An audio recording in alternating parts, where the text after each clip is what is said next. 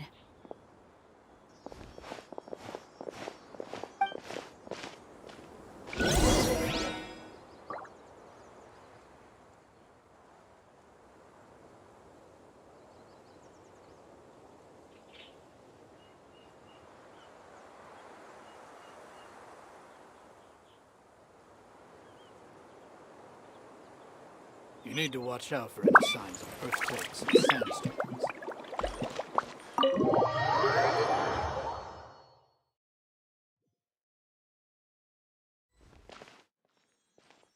Candace, Whoa! You look furious! Do I? Huh. What gave it away? Oh, there's no mask that can hide true bloodlust. Cover up your eyes, and it'll still show itself at the corners of your mouth. Perhaps I need to work on my composure. Still, it's perfectly understandable why I'm angry. I'm sure everyone present would agree. Yes, ma'am. Please, don't beat us anymore. We're gonna die. Well, looks like Sino taught her well. You fear death yourselves, yet you do not hesitate to place the lives of others at risk. The absurdity is mind-boggling. The ones you call mad scholars are known to us as the Village Keepers. They are vital members of our community, and some even count them as family. You come here, to my village, and you treat my people as nothing more than stepping stones towards your goal. Tell me, what would you do to you in my position? Mercy! Please have mercy! You've made your bed. We may both be desert dwellers, but there is one thing that I understand better than you. The resurrection of the Scarlet King will only result in war. And war serves no one. The people of Aru Village care little about which god is in power. Life may be tough and tiring, but we wish to preserve our way of life. A war would only cause us to lose all that we have. And that is not a responsibility that you can afford to shoulder. We understand. We're sorry. I'll tell you everything I know. Please, just let us go. I'm listening. You might not believe this, but it wasn't us who came up with this idea. Someone was spreading rumors in the tavern. That's how we ended up hearing about the Scarlet King's resurrection. Some mystery man told us that mad scholars will make the perfect sacrifice to usher in the Scarlet King's resurrection. They give their lives, and we can get anything we wish for. They're called Village Keepers. Slip up again, and you'll regret it. Yes, sorry. It was all that mystery man's doing. He told us to spread word about the Scarlet King's resurrection and talked us into helping him. In return, he said he'll help facilitate the resurrection process. I'm not sure. That's one. Huh? One what? Strike. You get a total of 3. Then, you die by my hand. Wait, I'm telling the truth. We don't know anything. It was all him. 2. He got us to lure them out of their houses in the night with some kind of incense. We take them to a junction outside the village. Then the mystery guy takes them from there. You gotta believe me, please. I'm telling the truth, I swear. Just ask them if you don't believe me. That was indeed the truth. Traveler, go on.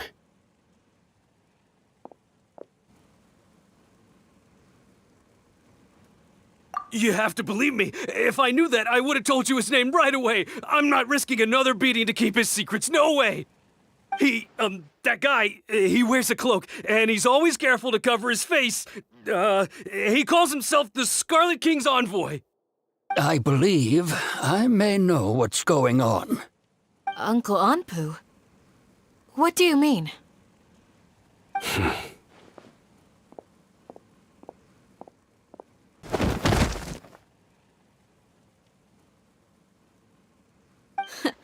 Smooth. Okay, speak. If my suspicions are correct, this mystery man they speak of could be from the Academia.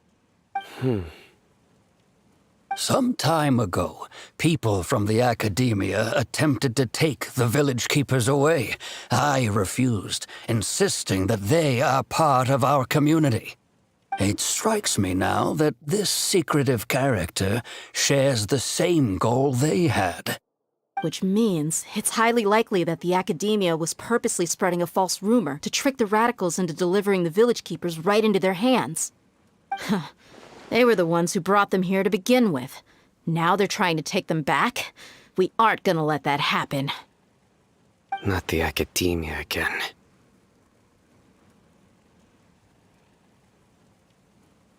Just as I thought. But what could they want with the village keepers? People are nothing but tools in the eyes of the Academia. A change in their plans likely means they found another way to exploit the scholars. Regardless, our top priority now is locating the village keepers. You're right. Isak is still waiting for news on his grandpa. Time to go. Let's leave the village and try to track them down. Yes. Pack up and get ready to leave. You got it. Candace, I'll let you deal with the radicals. Leave everything outside the village to us. All right. Let's meet back here once everyone's ready.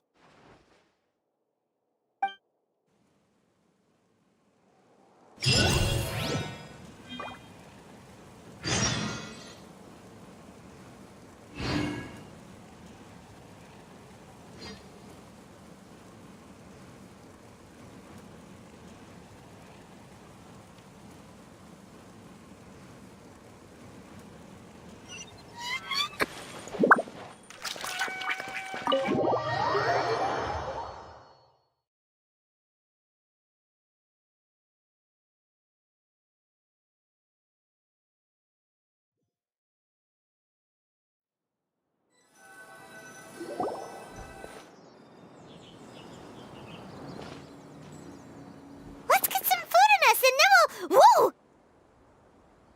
Where did you come from? Well, as you can see, I am merely sitting here and reviewing what we have deduced thus far. You were gone for ages, and now you're suddenly sitting here musing to yourself? Where have you been anyway?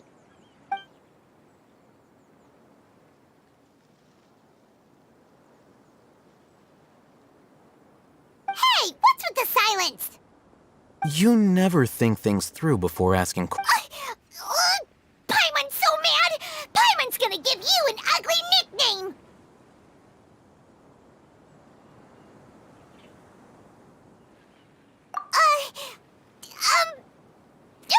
Never mind! Paimon's got nothing. There's just nothing super obvious to pick with this guy. It makes it so hard. Well, you've heard nothing to suggest I left this whole time. So clearly, I stayed in the village to investigate. Anyway, you plan to leave Aru village and keep searching for the truth of this matter, yes? Yep. We're not gonna find out anything more by staying here, so we thought that we might as well take the search elsewhere.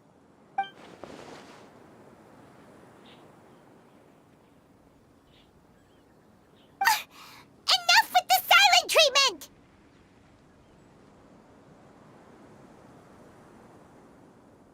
No. I'm just surprised that you decided to team up with him. All Hatham. You haven't helped us out at all ever since we arrived at Aru village. Bold of you to question. Yeah, you're all talk. While you were investigating, I had my own work to do, which I've now finished. Really? Paimon doesn't believe you. To be honest, we aren't really a team, so I have no obligation to inform you of my whereabouts. Not to mention that going separate ways allowed me to find some important information that you all had missed. Huh? Right here in the village? Correct. What did you learn? I'm going to take you to someone. But before that, you need to understand where she's coming from. What does that mean? How do you think the residents of Aru Village feel about what we're doing?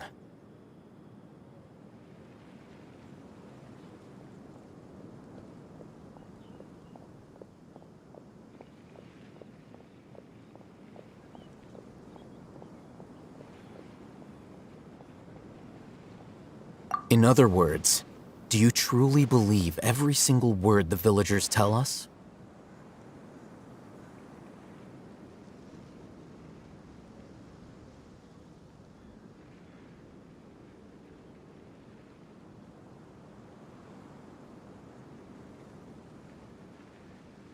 You mean some of them lied to us? Hiding the truth does not necessarily equate to lying. Again, these people have their reasons. Remember what Gandis said? Most people in Aru Village don't necessarily care which deity is in charge of Sumeru. That's because whether the Scarlet King or the Dendro Archon has power is of little significance to them. By contrast, the perils of their daily lives are ever-present concerns. They won't simply share everything they know with you without good reason. That's why you believed there was no further information to be found in this village. Glad you're following along. Among those you have talked to, there's someone who was consciously keeping you out of the loop. In fact, she's been observing your every move since you arrived. The reason being, to someone who only wants to live their life in peace, any external factors introduce unpredictability into the equation. Those eyes. Those fierce eyes. You look like a real fighter. Don't change the subject. It's quite obvious that she's intimidated by Sino's authority and strength. Right. You were asking about the mad scholars. She corrected herself mid-sentence because she's aware that there are Scarlet King fanatics in the village. If she sounds too friendly towards the village keepers, she could easily make herself the Radicals' next target. I think it's been a few days since I last saw them. I usually go to bed pretty early, so I'm not too familiar with what goes on at night. Remember? She made a point of denying her involvement in anything that occurs at night. But honestly, I feel quite sympathetic towards them. Even though they act a little strange, they've helped me in the past. If it weren't for them, my house would have collapsed long ago. After speaking to the village chief, it became clear that the village keepers had protected Aru Village at night. In other words, the young miss was very much awake during that time. Then why would she lie? By getting involved with an outsider, she risks drawing unwanted attention to herself. As for why she might be so wary about all this, maybe you should ask her. I'll pass on this one. You said that she is afraid of me. If so, it's best if I stay out of this. We're on it!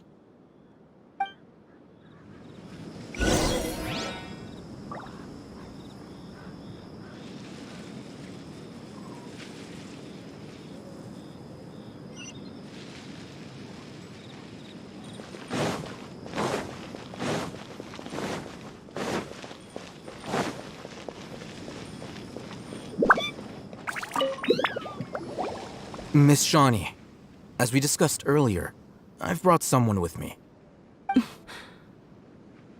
Mr. Alhaitham, I'm aware of where you stand, but how can I make sure that your friends think the same as you? What do you mean? We need to clarify our stance or something? Go ahead and talk to her. You'll get the answers you want. Go on. Earn her trust. Is it really that simple? May I call you Traveler?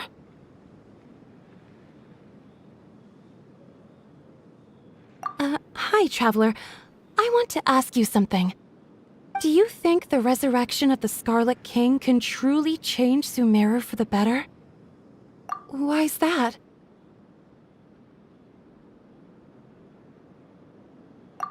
That's very similar to what Miss Candace says. I know you two are friends. That's why I'm willing to talk to you, even though I do have some reservations. Before, I wouldn't even have the courage to ask something like this. Traveler, do you believe our lives will get better?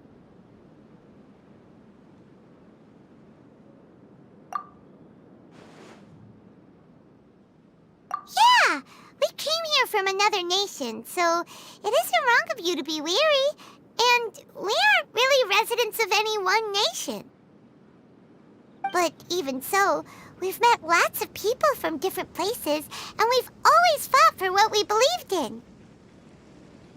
We have friends in Sumeru, and we want to help them. That's why we decided to stay here for a while.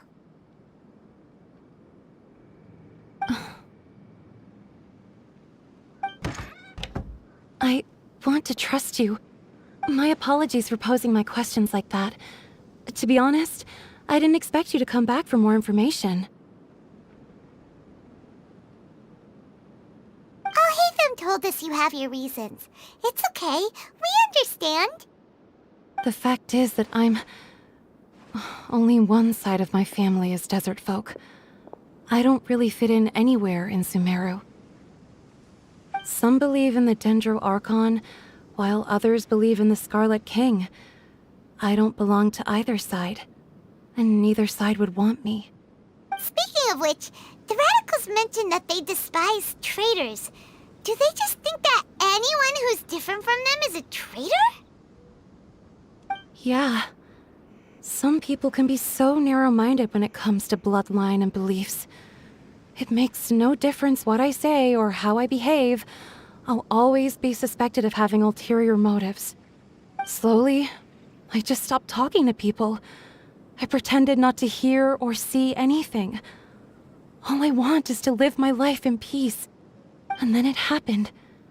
The village keepers who had helped me disappeared with no explanation, and I didn't dare breathe a word about it to anyone. Until now. You can tell them. I'm sure he'll keep your secret. All right. I'll tell you what I told Al-Haytham. I actually have a sharper sense of hearing than most. Sometimes, I hear strange crying sounds in the night. There are ghosts? Perhaps. I'm not sure. It's faint, but it's definitely the sound of crying. It comes from far away in the distance, and always carries very raw emotion. It used to be louder and more frequent, but ever since you arrived in the village, it doesn't seem to happen as often, and when it does, it's much quieter. I have to focus really hard to make it out. I confirmed this with the guards on night duty.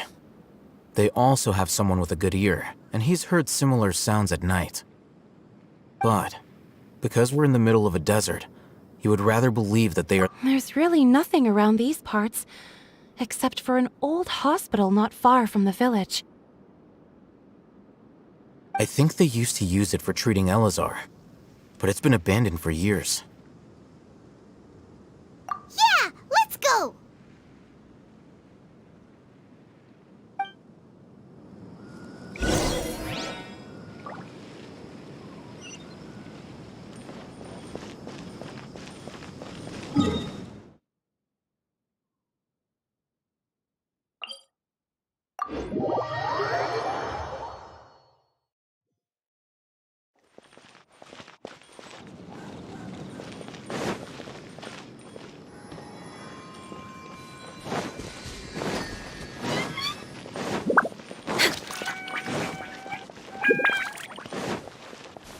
way behind schedule.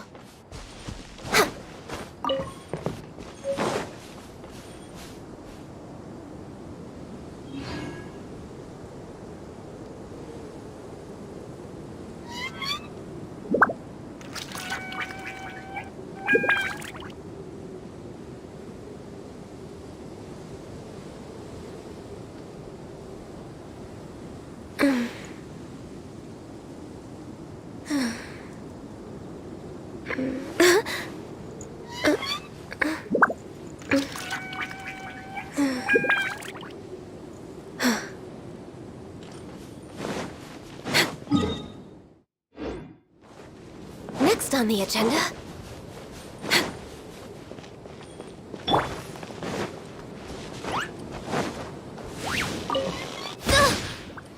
By royal decree! No touching!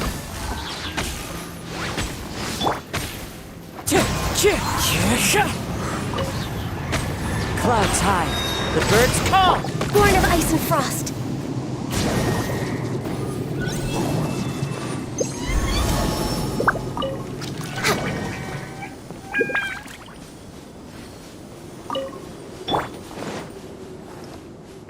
Time to go.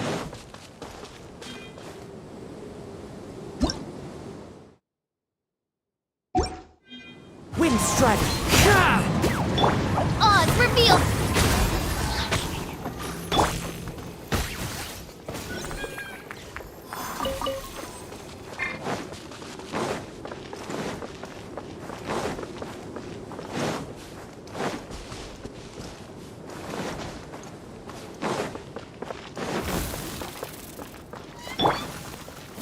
Shadow Raven, let night fall!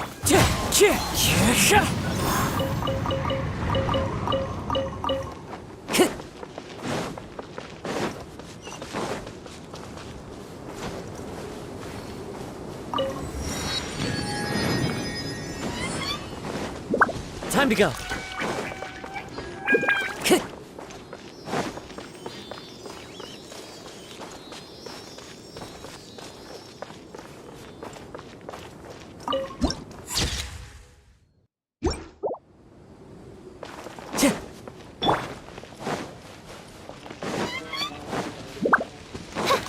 By royal decree... No touching! Into the wind.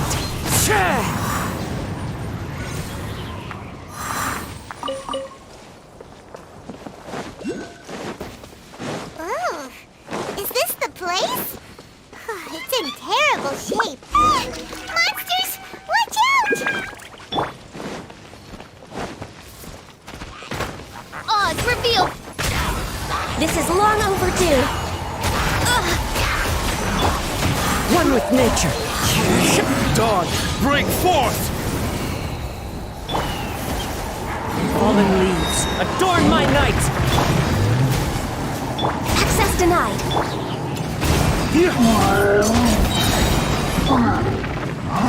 Wind Strider. Ways to the wicked! For Rex Lapis! Born of ice and frost. Midnight Phantasmagoria! They were easier to deal with than Paimon, super... They look super serious. We gotta stay on our A game, too. This is the one.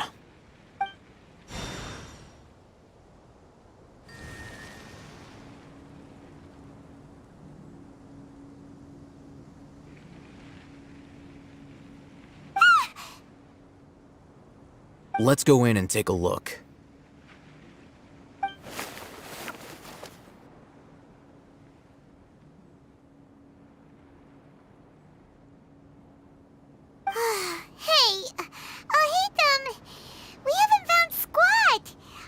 Patience. Shawnee says she only hears the crying at night. We have time to burn. Until then, I'm taking a break. And just like that, he sits down. What are you reading? Let Paimon see!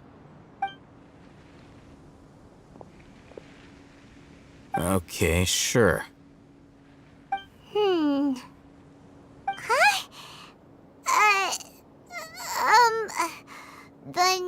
natural position, which is the positional propensity of an entity in natural motion in contrast with an object in forced motion? Huh?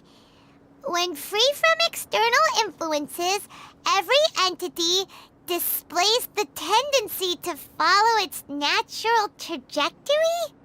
So, you got that? Oh, Paimon gives up. You keep reading your book. See ya! How is he so relaxed? Look at him, reading an impossible book in a creepy place like this.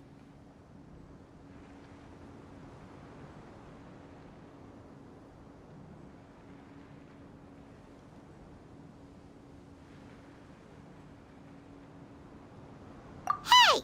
Paimon's your Tibet travel guide. Paimon knows plenty of useful stuff already. And anyway, it's not Paimon's fault that the books people read in Sumeru are so complicated.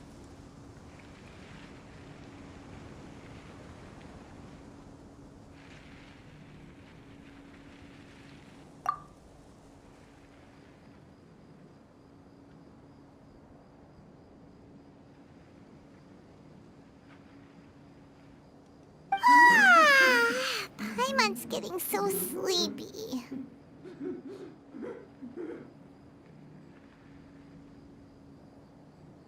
Huh? What was that sound? There it is. It's coming from that direction.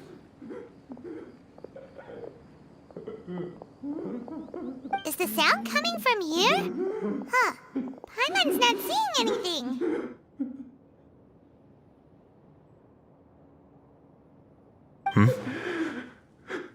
It's from below.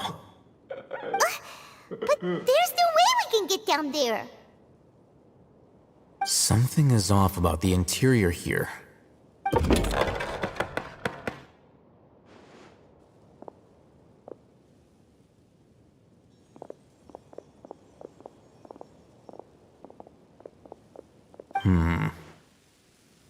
As I thought, there's a hidden structure. Wow. It's like they tucked another hospital into this one. Oh, it looks like there are other mechanisms around here. Let's keep exploring.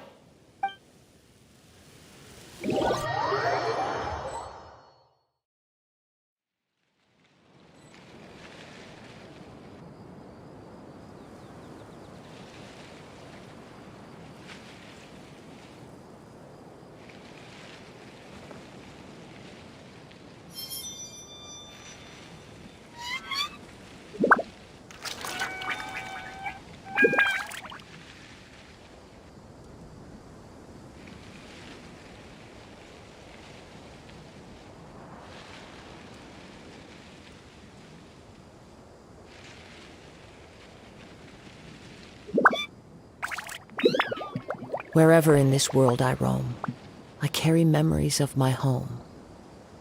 This blade, it is the last link I have to the land of my birth.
Into the wind.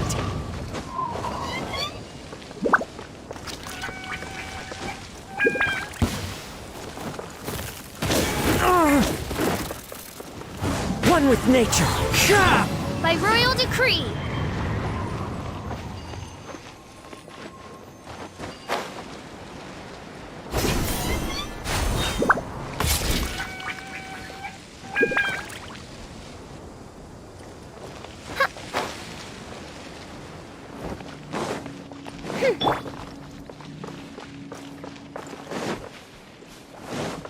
Time to go.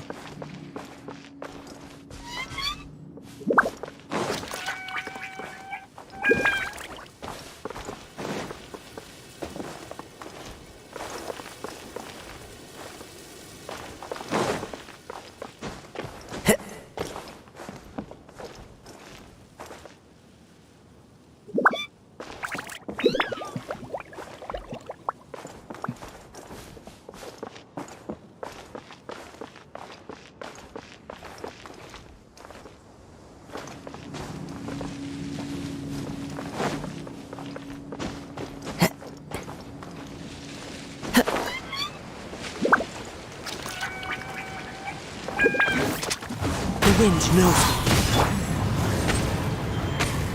Access denied. Wind strike.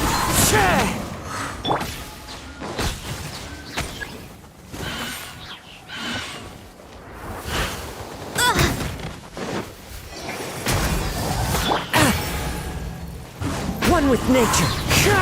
Dodge! Break forth! This is long overdue. Clouds high. The birds come. Oz, reveal thyself.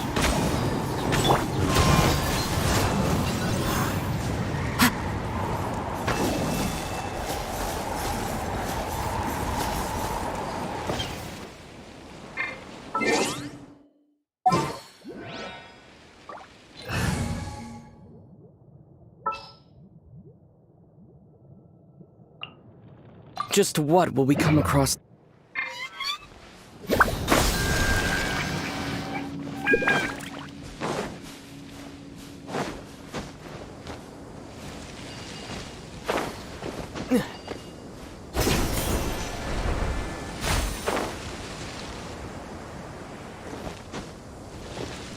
Propagate!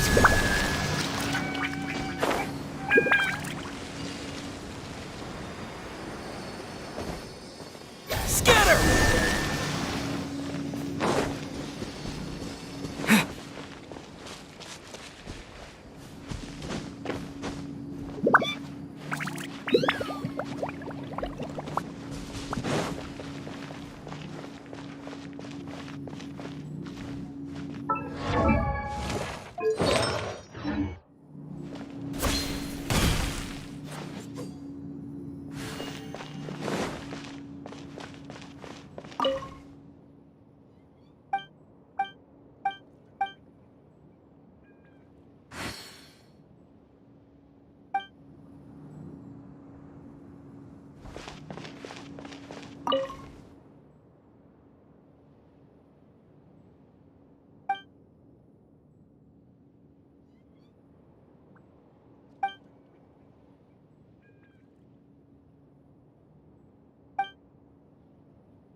Look!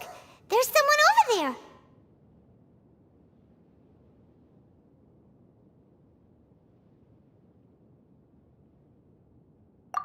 Good idea. Let's approach him slowly without alarming him.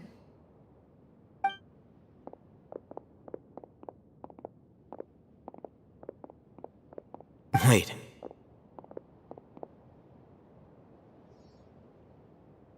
You're...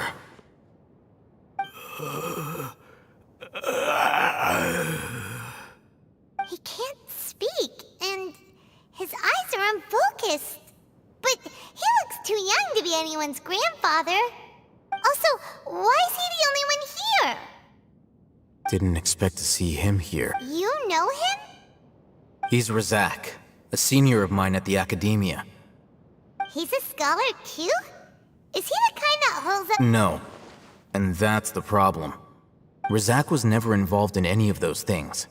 He never trained in the forest. Leaving that question aside for the moment, him being here alone means that we might be too late. Looks like they've already taken everyone away. For whatever reason, they left Razak here. Perhaps they simply didn't have time to come back for him. There are drag marks on the ground. They're clearer by the doorway. Someone was forcefully drawing a cart that was loaded with something heavy. Loaded with people? That is one possibility.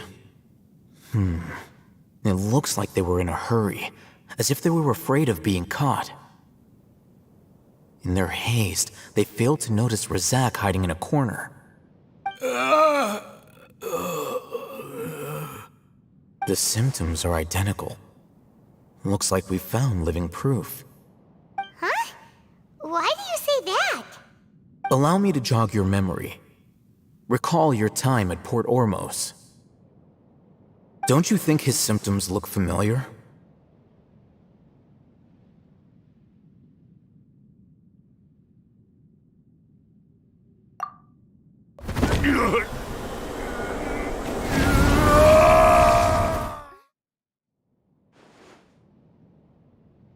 Oh, now that you mention it, they're acting the same way. Correct. The Academia is behind all of this. It isn't difficult to deduce their rationale. First, the Academia spread a false rumor of the Scarlet King's resurrection, emphasizing the role of the village. These rumors were all the persuasion that the radicals needed, and those based in Aru village leapt into action. Unbeknownst to them, of course, through rounding up the scholars, they were actually helping the Academia. As well as being able to exploit the radicals for their own ends, this scheme has one further advantage to the Academia. All the risks and responsibilities are offloaded onto the Scarlet King's followers. Life for the desert dwellers has been brutal ever since the Scarlet King's death all those years ago. Beneath the surface, feelings of desperation are widespread. Many would give everything they have for the prospect of something better. Anyone looking to exploit that for their own ends simply needs to make a few empty promises. Even if complications arise, people will see that those involved are all followers of the Scarlet King and look for no further explanation than differences of belief. A deep-seated mistrust of the desert and everyone in it by the rest of Sumeru will make sure of that. The notion of an Academia plot wouldn't even cross their minds. It may seem like a simple strategy, but it is able to work wonders under Sumeru's current circumstances. Oh, that makes a lot of sense. It's in line with the village chief's theory, too. But there's still one very important question. Wasn't it the Academia that brought the scholars to Aru village in the first place? Why does it want them back now? Throughout this process, one thing has changed. The scholars' identity. First, they were scholars. Then, they became lunatics. After that, they were exiles. And finally, they become missing persons. An exile is still patently a living, breathing human being. But when someone becomes a missing person, that is brought into question. If you can't find someone, you have no way of knowing what exactly happened to them. That makes missing people an ideal resource. Resource? For what exactly? One possibility is that the information in their brains could be extracted into knowledge capsules. Extracted? You mean canned knowledge comes from people's brains? With the technology of the Sumeru Academia, it's entirely possible. Perhaps the process caused them great suffering, which is why they cry out in the dead of night when no one is watching them. So, the human brain... Nope, nah, Paimon doesn't want to think about this.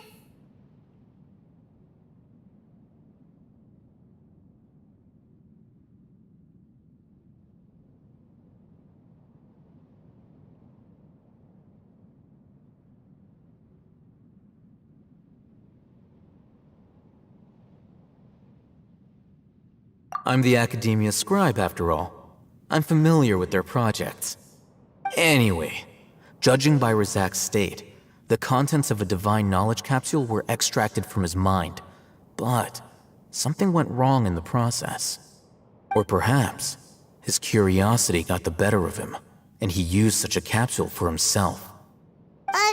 Paimon's a little confused. Can they just use anyone's brain?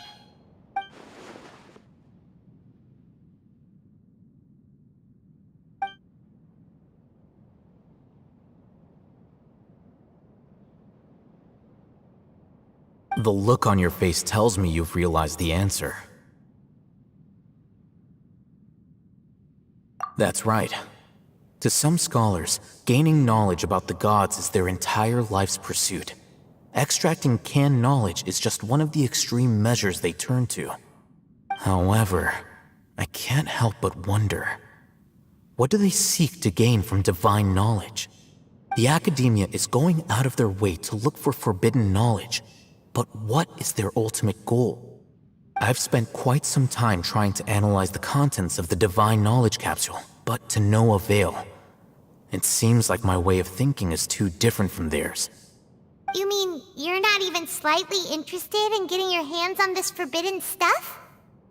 All scholars seek to expand the horizons of knowledge, but I'm not particularly interested in gods, so I don't share their degree of zealotry. Extracting information from people as if they were lifeless objects? If this is the direction of academic progress, then the Academia may as well shut its doors. Sounds like you're really against all this. Of course. The Academia's actions run contrary to their rules. Whether it be academics or knowledge, everything has its boundaries. If those lines are crossed, the rules and order that govern everything in the world will be destroyed. This matter needs to be corrected, just like fixing a typo in a book. Wait, didn't you step in to help because you felt sympathy for those poor people? Not to be callous, but no. My criteria are a little more restrictive than that. There is no shortage of suffering in Sumeru, and the same can be said for the rest of Teyvat as well. What do you plan to do about that? Save every last person? Probably not. Paimon's not sure.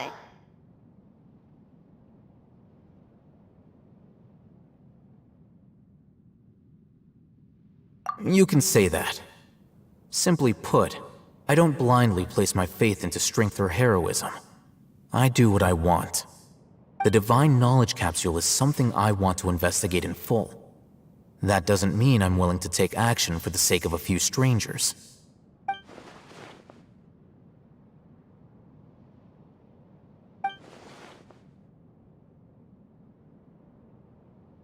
Paimon's been wanting to say this for a while.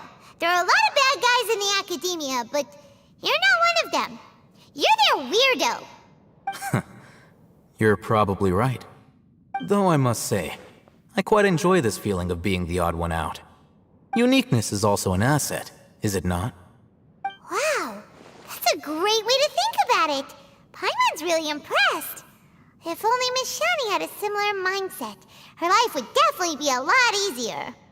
I'm just a more likable person than her in general. There's nothing more to it than that.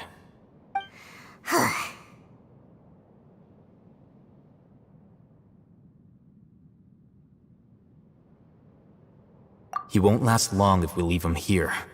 Let's take him with us. We'll work out our next step after we return to Aru village.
Propagate!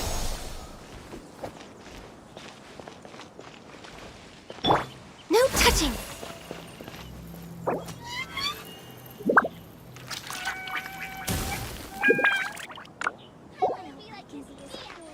Join the Aromites and embrace a wonderful new life.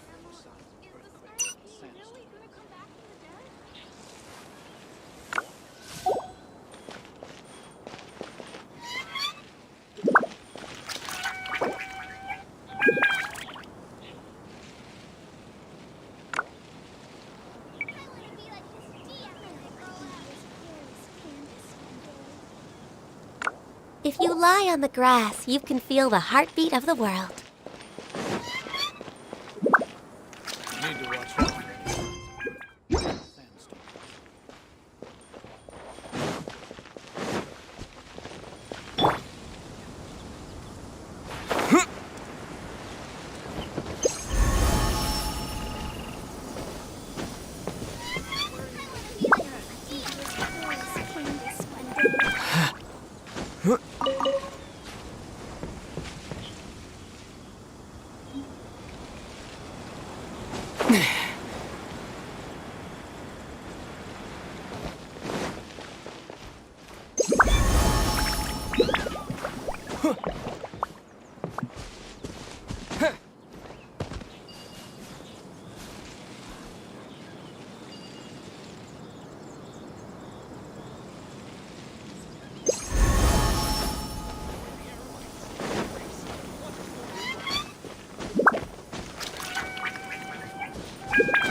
numbers are correct.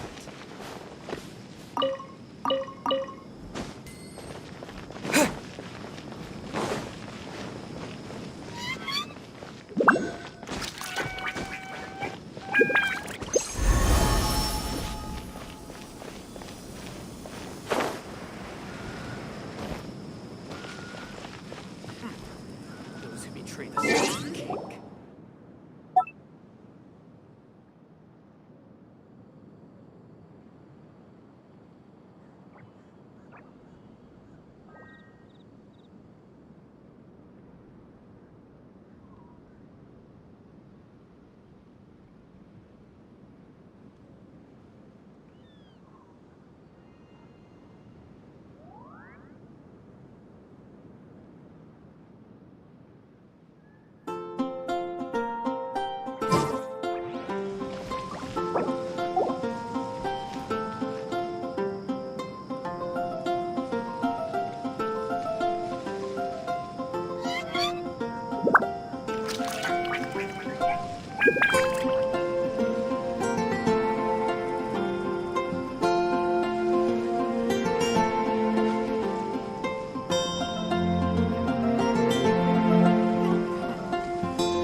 Come on, traveler, let's go. The world is full of lost ballads just waiting to be rediscovered.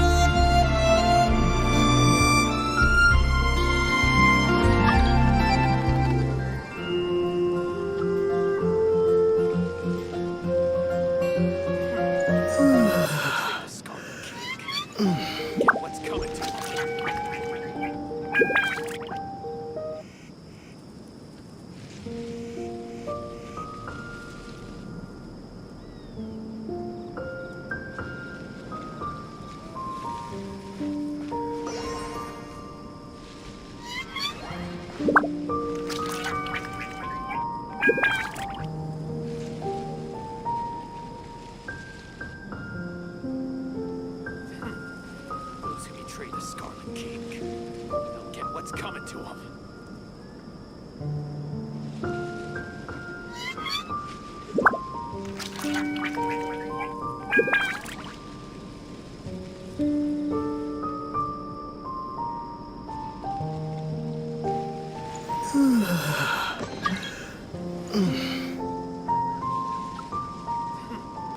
Those who betray the Scarlet King, they'll get what's coming to them.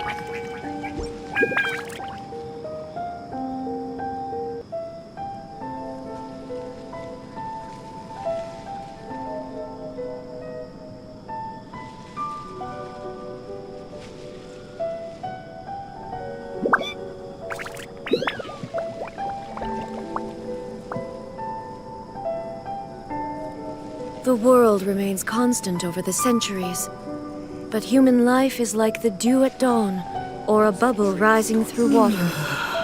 Transitory.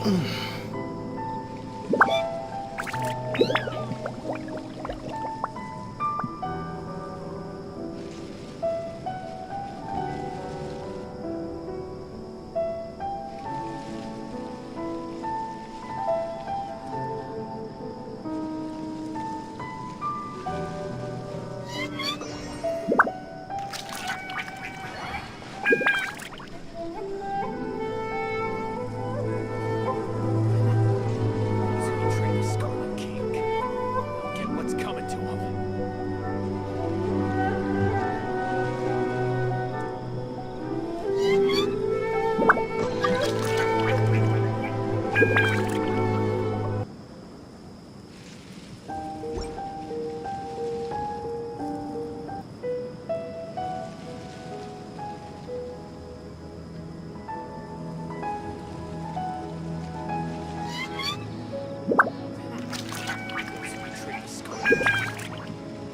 what's coming to them.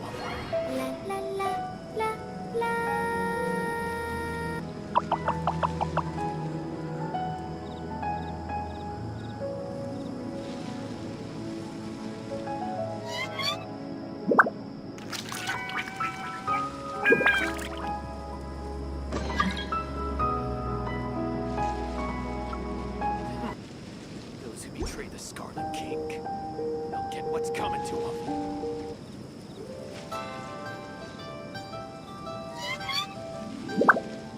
Those who come to witness will witness. Those who are born to remember will remember.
Those who betray the Scarlet King. What's coming to them?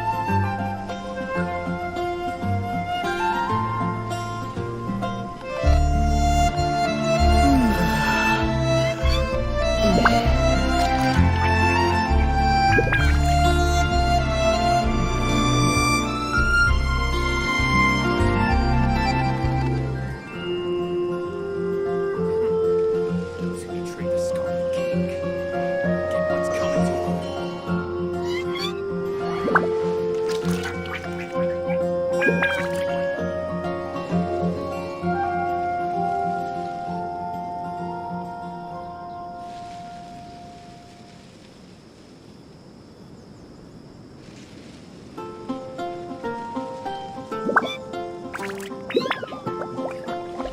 Those who betray the Scarlet King. They'll get what's coming to them.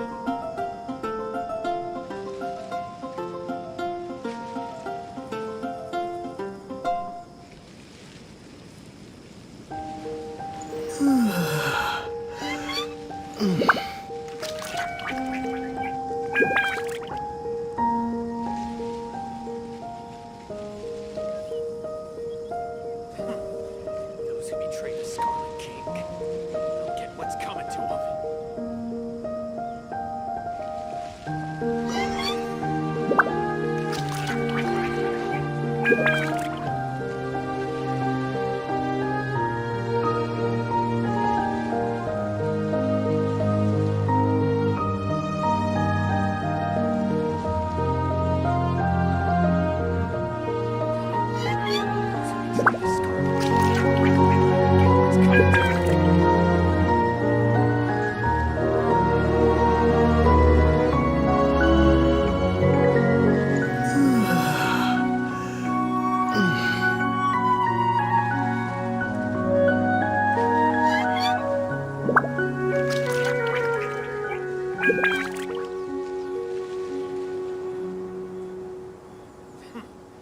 Those who betray the Scarlet King.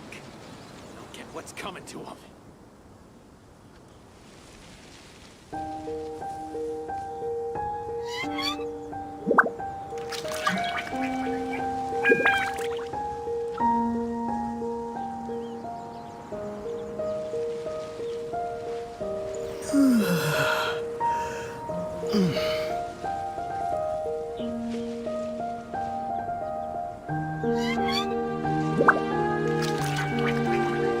Betray the Scarlet King. Get what's coming to them.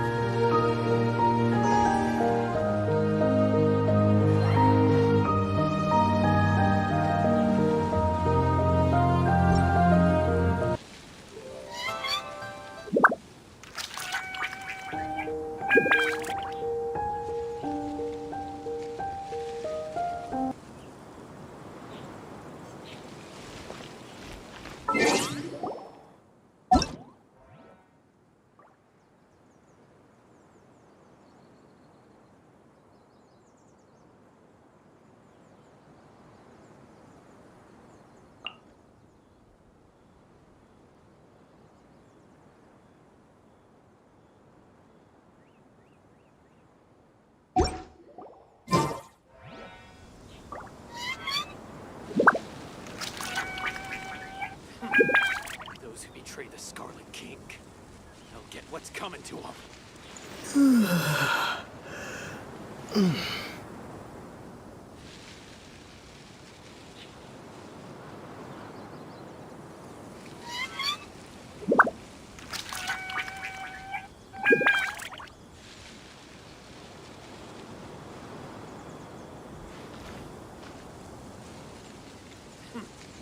Those who betray the Scarlet King. They'll get what's coming to them.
We're back!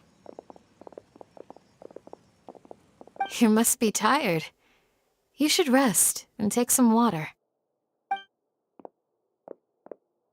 What's the situation? Who's this? Unfortunately, somebody who's too young to take on the role of Isak's grandfather. Nevertheless, he's one of the people we're trying to find.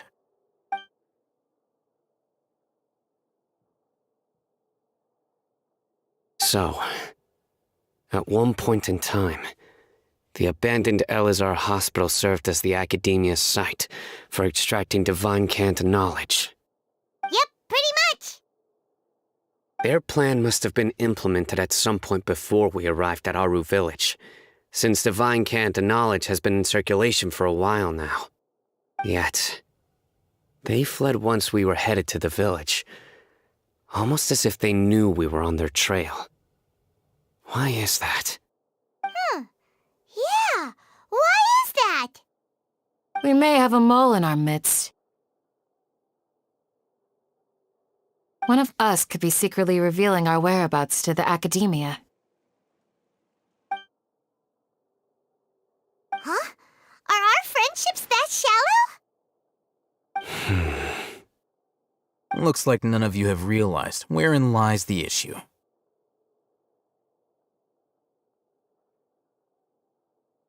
Sino, you're the reason why they can predict our movements. Wait, what's that supposed to mean? Choose your next words very carefully. It is simply a logical inference. So what you're saying... Interesting. I know. You have a point. But I realized something as we were returning from the hospital. Sino isn't like any of us. What are you trying to say? Do you still remember who you are, General Mahamatra?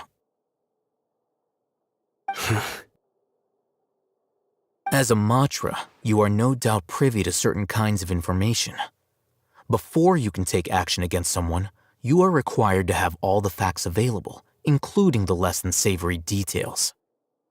Simply put, the Academia has traditionally allowed you access to a wealth of sensitive information. Knowing their modus operandi, wouldn't you expect them to take precautions against you? If you want to raise a vicious wolf, you need to make sure that you can avoid its bite. The Academia is monitoring me? It's not that simple. The Academia has eyes all over Sumeru, but they have a special protocol for dealing with you. Every so often comes a Nyagarbaha Day. On this day, the Academia enters new information into the Akasha through knowledge capsules. I remember seeing a thick notebook next to the control panel once. Its contents were all about the General Mahamatra, his activities throughout the day, preferred methods of enacting judgment, everything. You're saying that the Academia entered my information into the Akasha too? But what's the point in doing that? My actions aren't important enough to be added into the Akasha. The Akasha is capable of computation. The Akasha's algorithms are entirely capable of predicting your movements using the data entered. When you would depart, the route you would follow, your destination. It knew all of this. It predicted my every move. The Academia has been watching you longer than you think.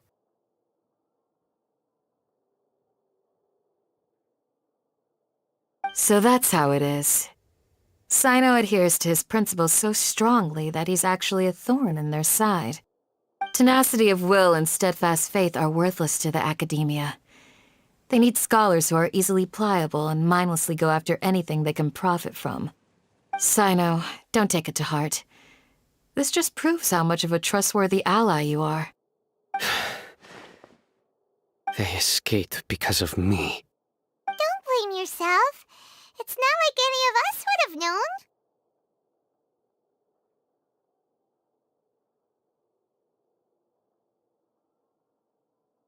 I have an idea. If they predicted my movements, then I might be able to guess where they went. Whoa, you bounced back fast. There is always an opportunity for safety after danger passes. Oh, so that's how it is! Paimon gets it now! If the Academia is trying to avoid Sino, then the safest place would be... Yep, that's right! They'll want to proceed in the direction opposite of where I'm going.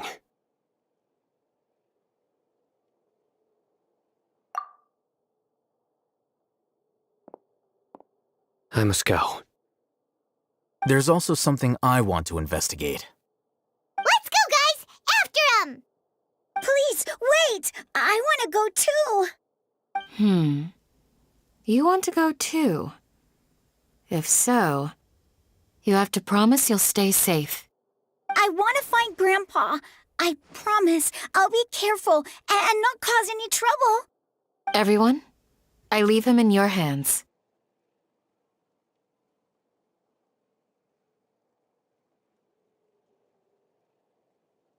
Yay! Let's go! Remember to pack some food with you! Paimon feels like we're missing someone, though.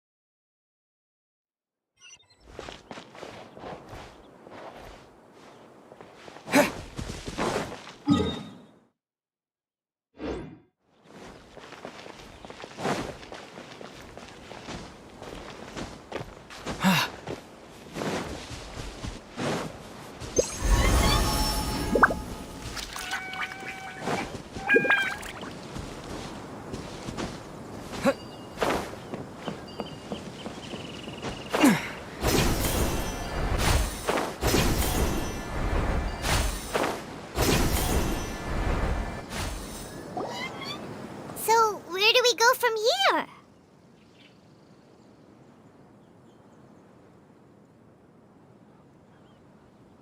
Yes. After leaving the village, we should head straight toward the desert.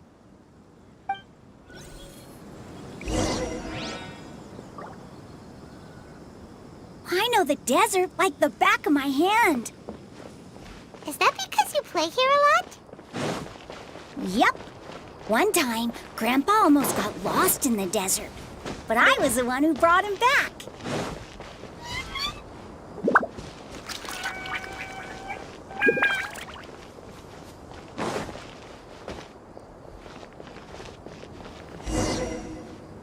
There's something here. What's this? It's buried in the sand. Looks like we'll need to roll up our sleeves and do some work. And Paimon thought running around everywhere was already enough work. Okay. So, we have to dig it out? Whatever's down there looks like it's buried really deep.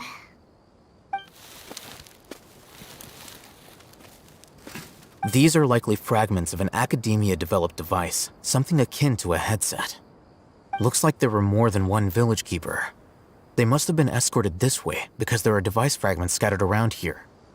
Let's split up and search the area. Chances are that we'll find other things nearby.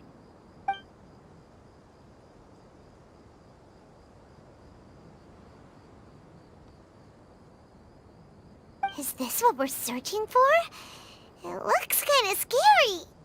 This is definitely a device used to extract divine knowledge. How did it end up buried in the sand? That can't have been part of the plan. They must have been attacked along the way. Wait, what?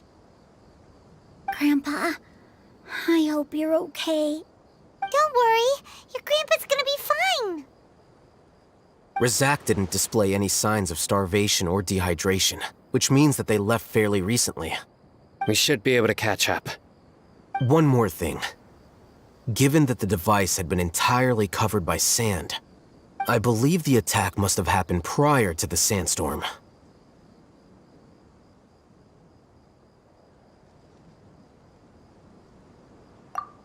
Let's keep going. They can't have gone far.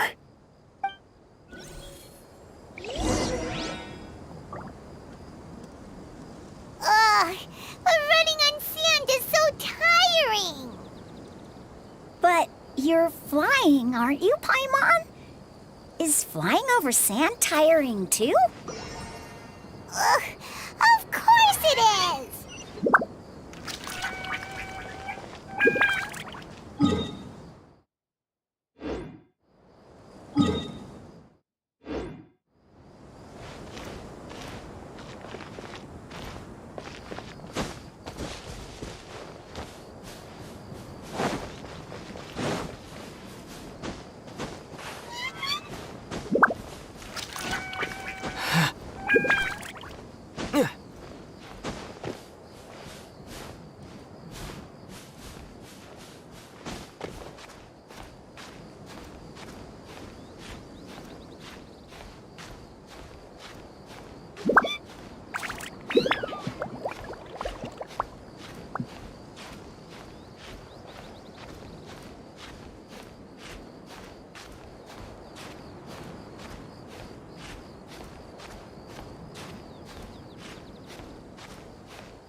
Voices, over there. It sounds like an argument. Whoa, you have really good ears. Don't get any closer. They'll notice us. Dia's talking with the Eremites? Very interesting. Let's listen in. If you had informed me sooner, there'd be plenty of room for us to... You're one of us. We would never lie. Scholars. You don't know as much as I do. Need me to... I knew it. That's our Dia. Dia? Why would you... Dia! Hey, what are you doing? Huh? Didn't you say you'd help me find Grandpa? Why are you on their side? Well, look who's here. Ain't that something? This complicates things. You've betrayed Aru village? So, this is the great General Mahamatra. Dear, you'd be better off as my assistant than hanging around with this motley crew. Seen for yourself, I have the means and methods, and my ideals are far more admirable than theirs. I'm not the type that's easily swayed, Raman. You of all people should know that. Wait, what's going on, Dia? Whose side are you on here? Shut it, Paimon. It doesn't matter. Whichever side you pick, nothing could deter us from the grand mission of resurrecting the Scarlet King. Once our Lord of Old returns to this land, we will have a new beginning. Face the facts, Raman. It's not gonna happen. You should understand that more than anyone. Have all your years as a merc taught you nothing about placing hopes in a ruler?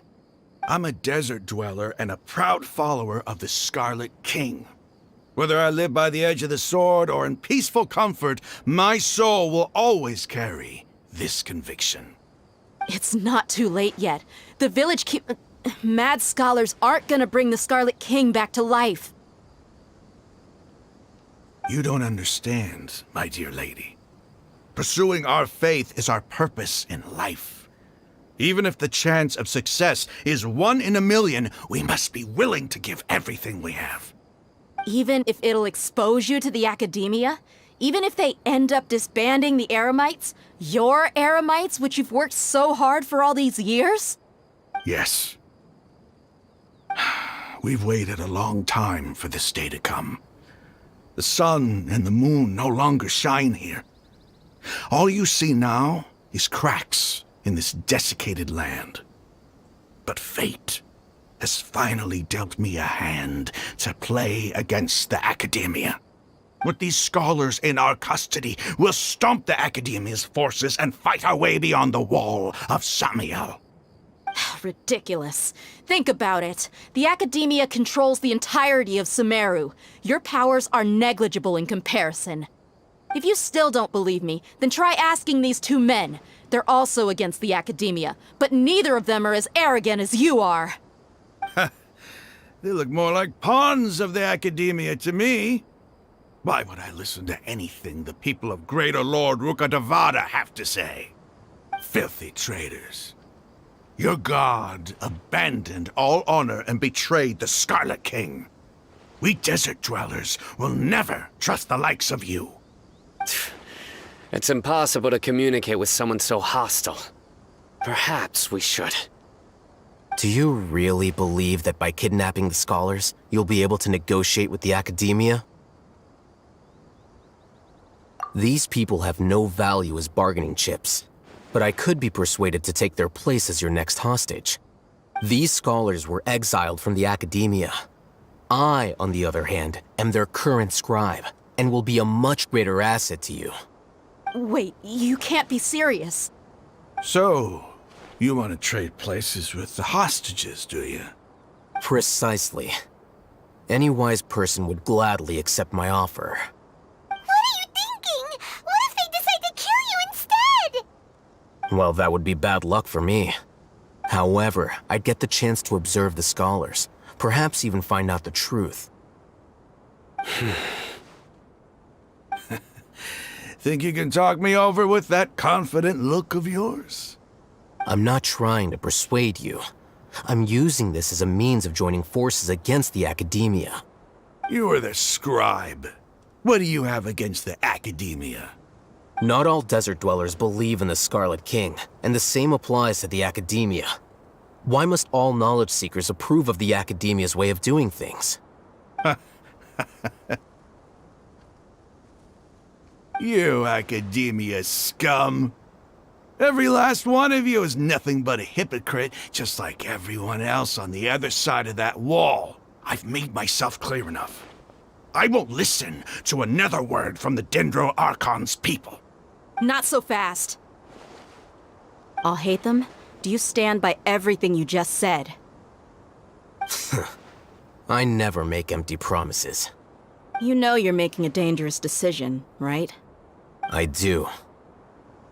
Good. Raman, hear me out. These people are my friends. Maybe you can't take the followers of the Dendro Archon at their word, but what about me? Do you trust me? We've known each other for years. Of course I do. In that case, I'm willing to vouch for their honesty with my right arm. Come on, Raman, don't be a coward. If you're serious about taking on the Academia, you need to steel yourself. You can't be afraid. An arm from the Flame Mane. You've piqued my interest. But what if you refuse to oblige? What should I do then? No one's a fool here, Dia. We're mercs. And mercs don't tend to live long unless they have their wits about them. You're not wrong, but this is different. I promised my friends that we'd bring back the village keepers together. Let's do it right here, then. Give me your right arm as proof of your resolve. Don't listen to him! He's not even trying to negotiate! He just wants to make things more difficult! That's fine. Are you crazy? We came here to save lives. One arm for that many people is still a pretty good deal, if you ask me. Raman, I'm holding up my end of the deal here. You'd better not let me down. Sure. Go ahead and cut off her right arm.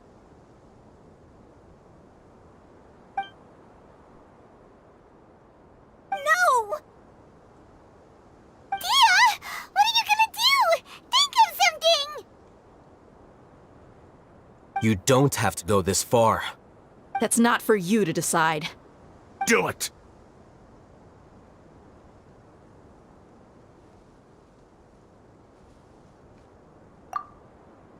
Dia!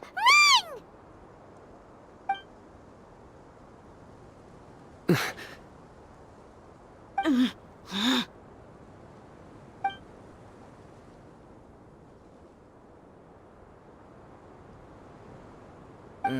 Stop!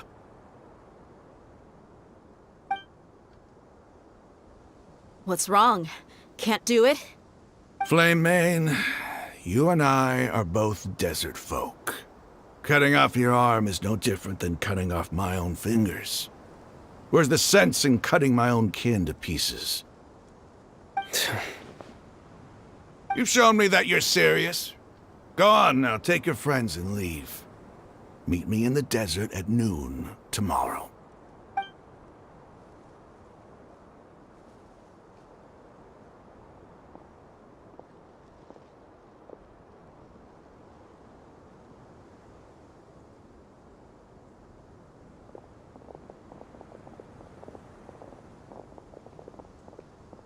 Phew. I was really counting on him not going through with it. Dia! That was crazy! Have you all lost your minds? What if he'd actually cut your arm off? Then I just have to hold my claymore with my left arm.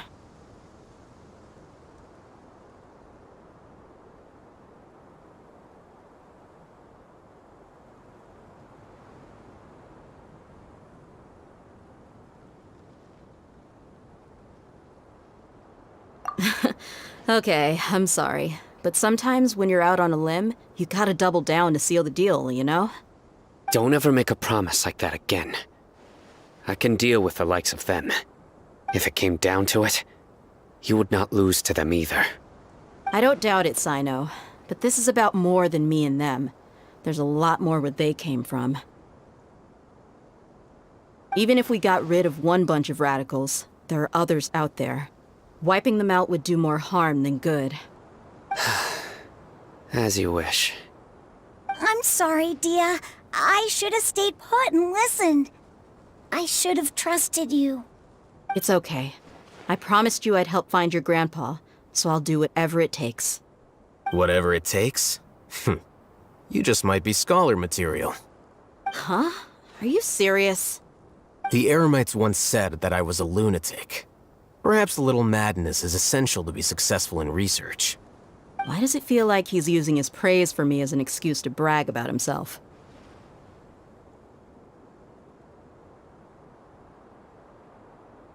Okay, let's get moving. We should head back to the village and rest up. Today was just a trial run. Noon tomorrow is gonna be the hard part.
You're all here so early.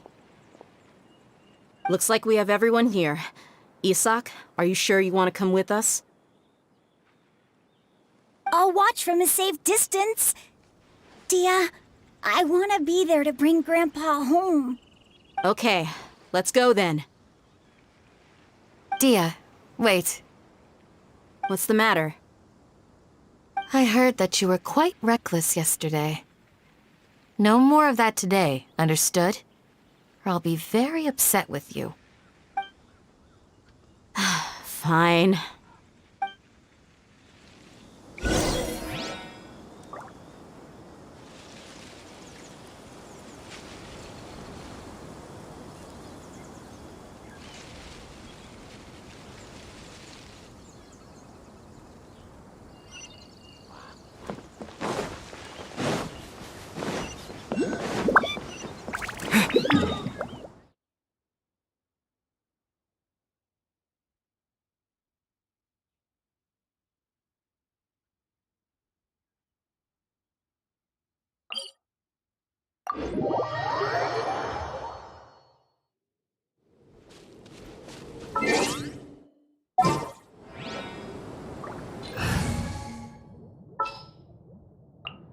All right, let.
Fateful offering.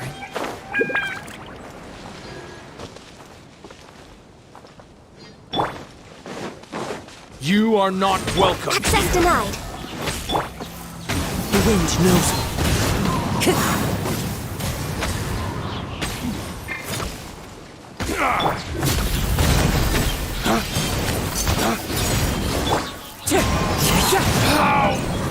Regret.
Time to go.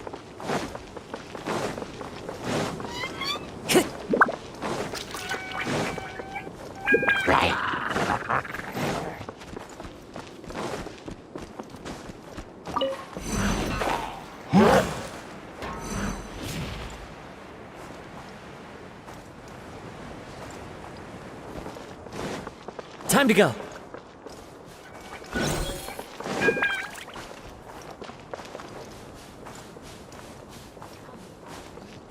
Time to go.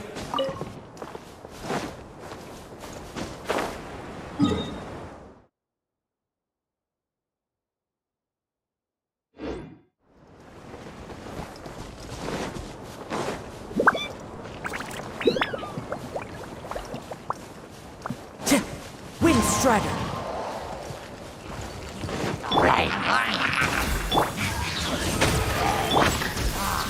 Into the wind.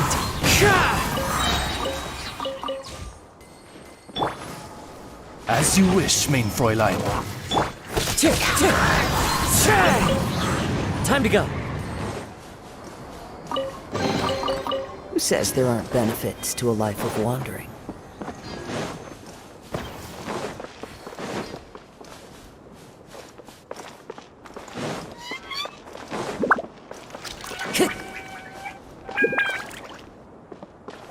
Time to go.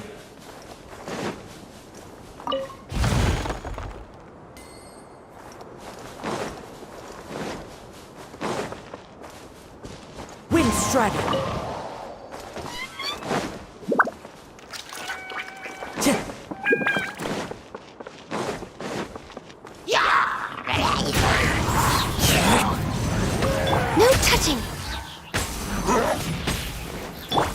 Dawn, break forth!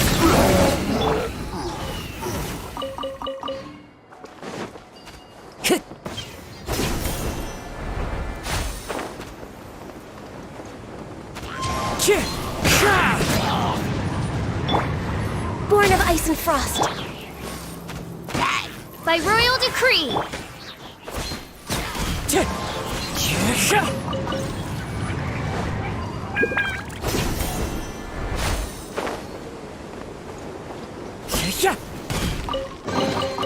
Brings a smile to my face.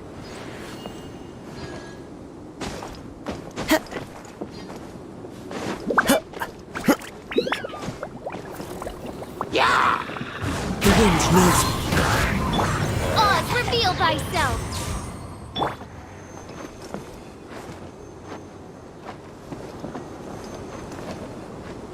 One with nature. Follow the wind.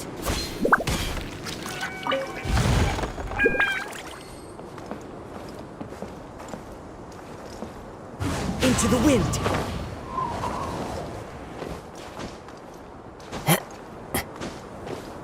Time to go.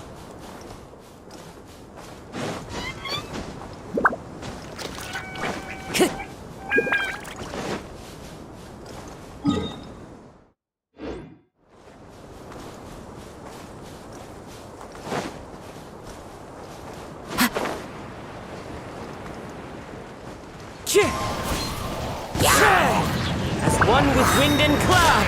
No touching.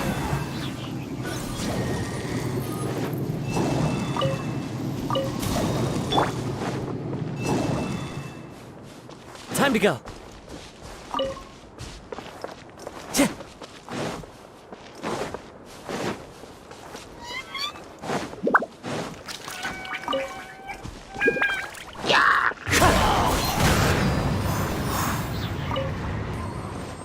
Time to go.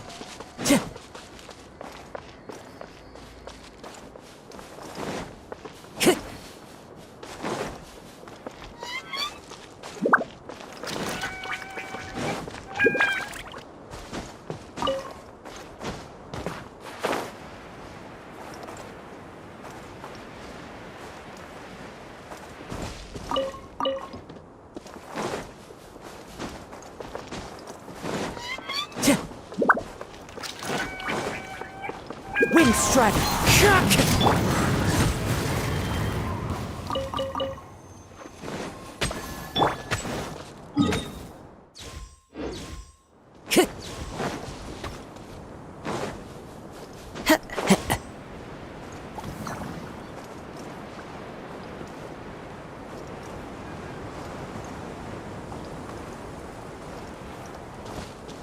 Time to go.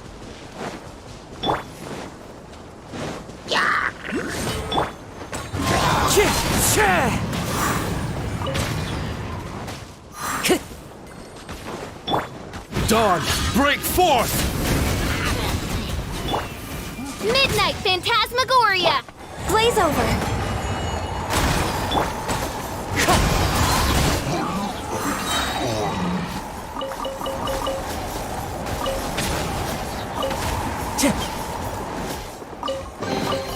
A fateful offering.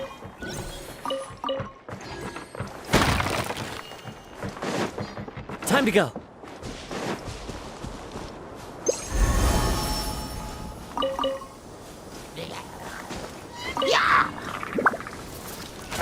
One with nature. Mein Fräulein, should you fall,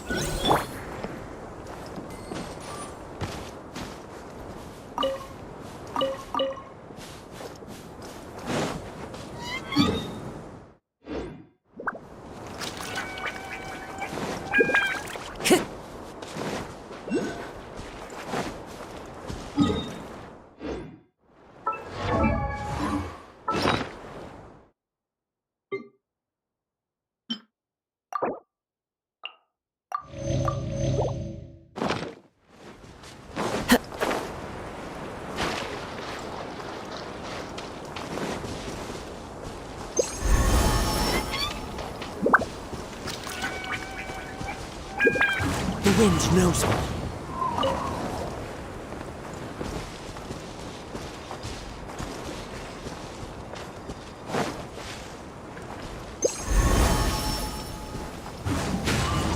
Follow the wind.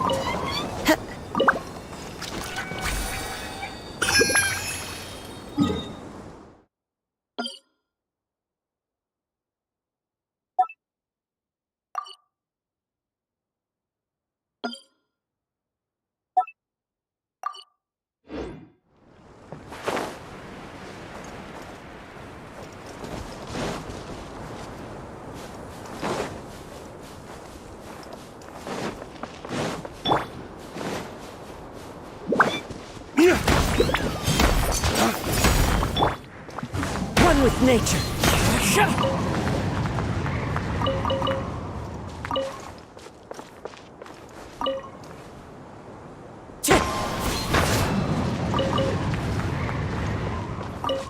Time to go.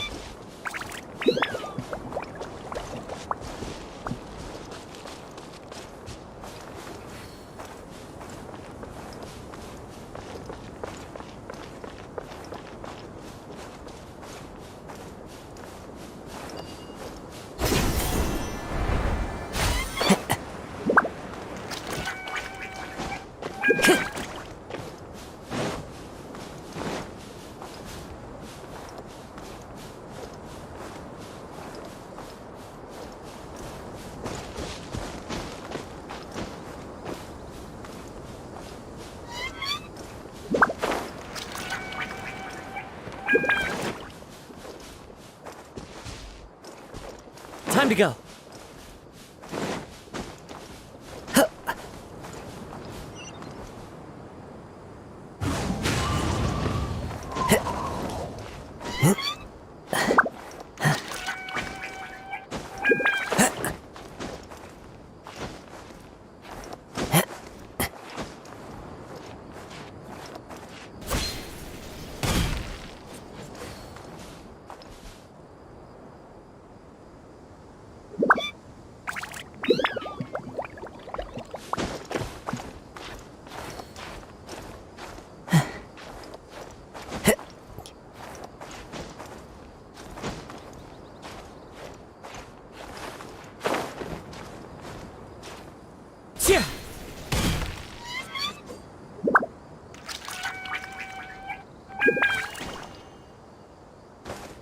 Into the wind.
Time to go.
fallen leaves, adorn my night!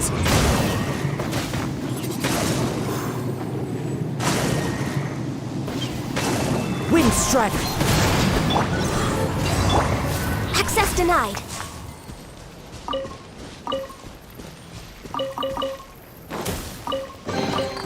Perhaps whoever left these behind was also fulfilling a contract.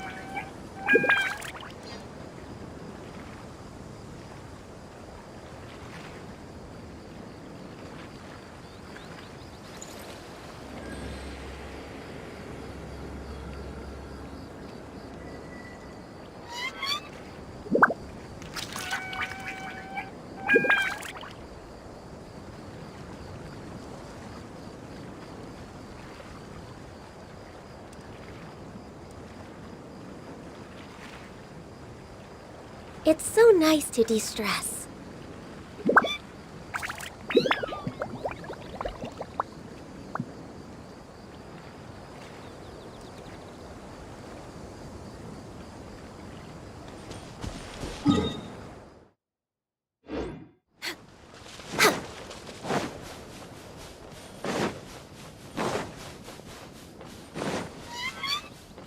We're way behind schedule. Oz, reveal! No touching!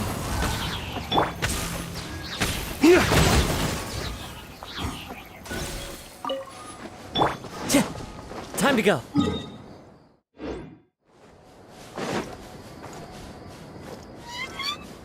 Follow the wind.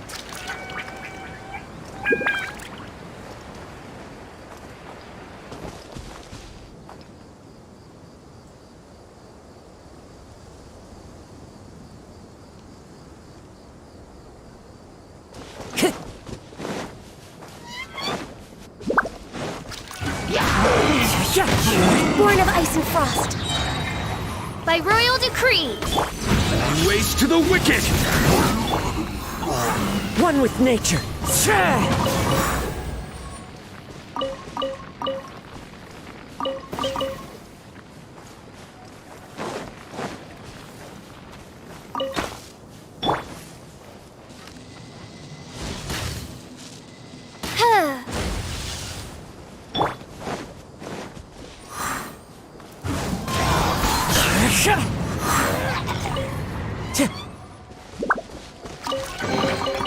Who says there aren't benefits to a life of wandering?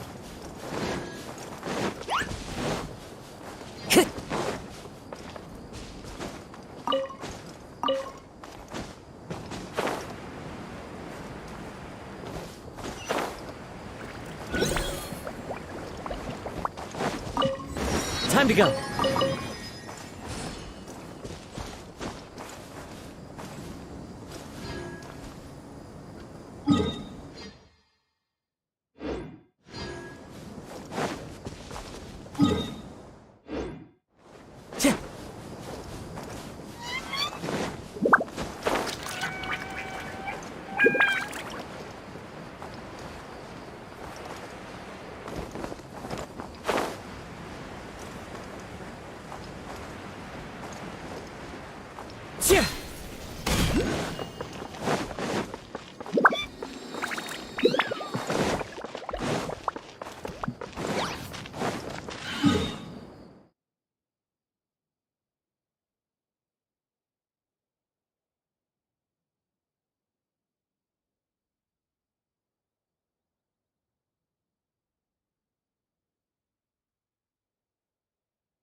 Time to go.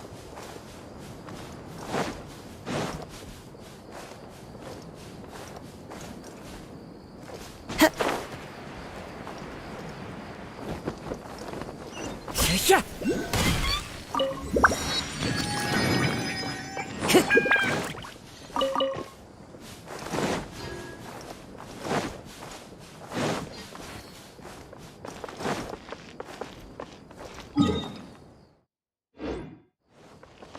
to go.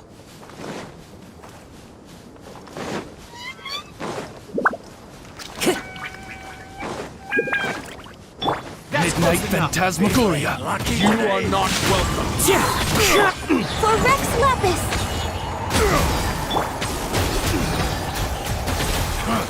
You want this? How regretful. A fateful offering.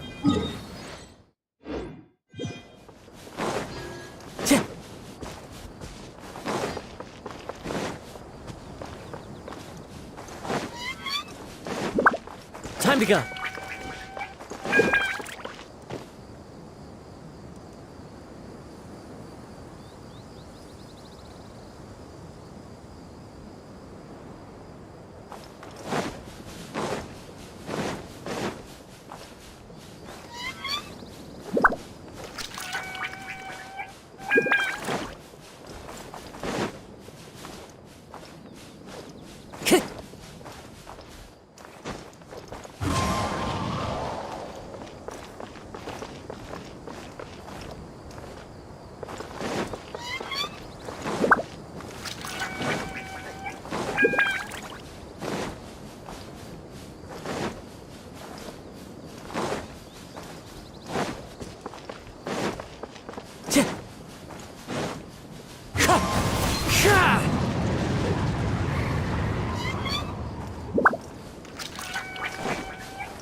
Into the wind.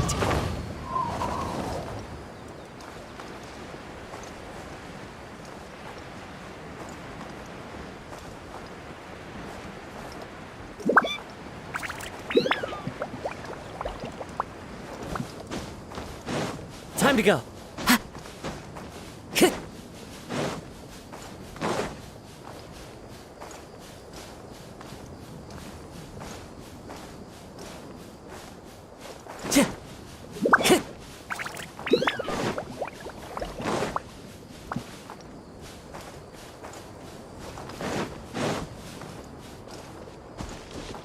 Wind Strider.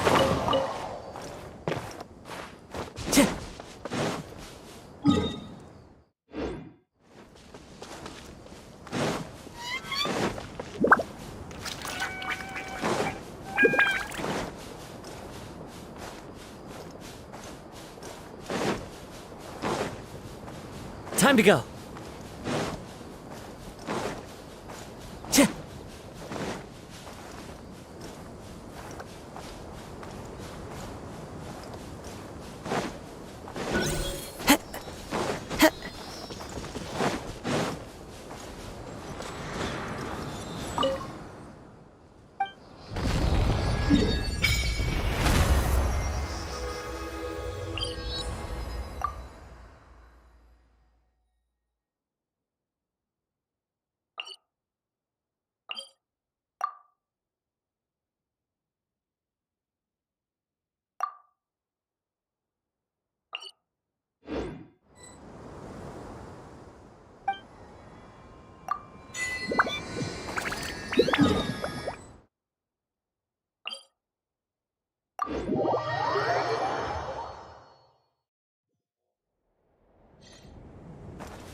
Follow the wind.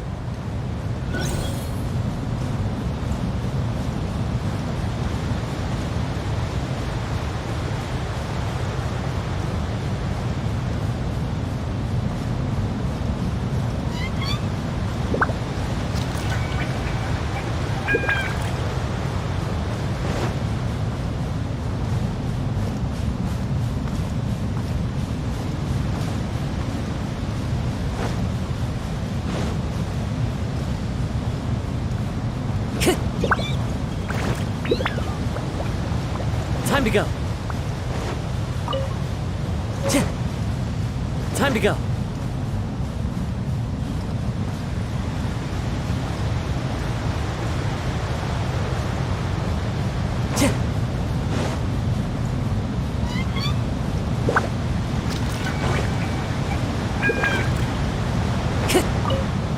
Time to go.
They got here before us.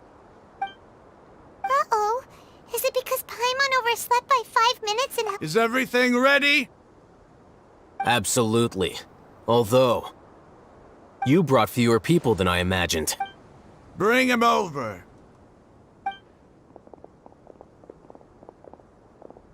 Grandpa! Why is there only one of them? Raman, I've always thought of you as a man of his word. What's this about? It's a one-for-one exchange. Sounds fair, don't you think? And let me put it this way. Agreeing to any kind of deal with the Dendro Archon's people is already a huge compromise on my part. Don't you think you've asked enough?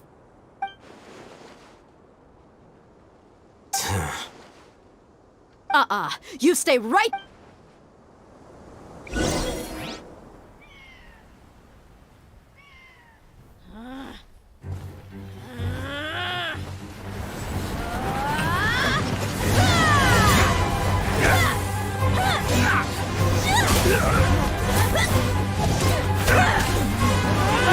Boy, what do you think you're doing?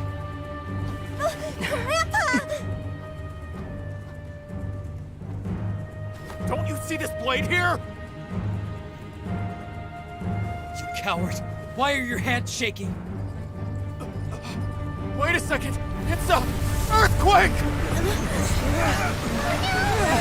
Grandpa!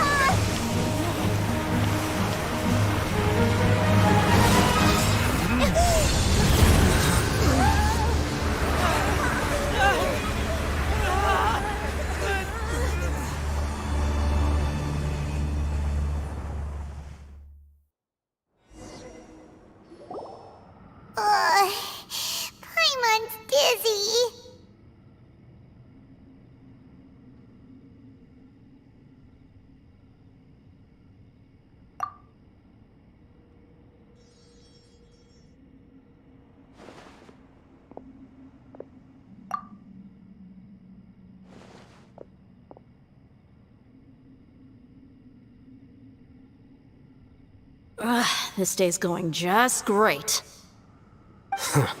What a nuisance. The sand dune collapsed. I saw an energy field. The village keeper protected us. It glowed green with dendro. Just like you said, it may well have been the remains of the dendro archon. The present. Grandpa? Grandpa? Hey, look around you. Did there used to be a temple here?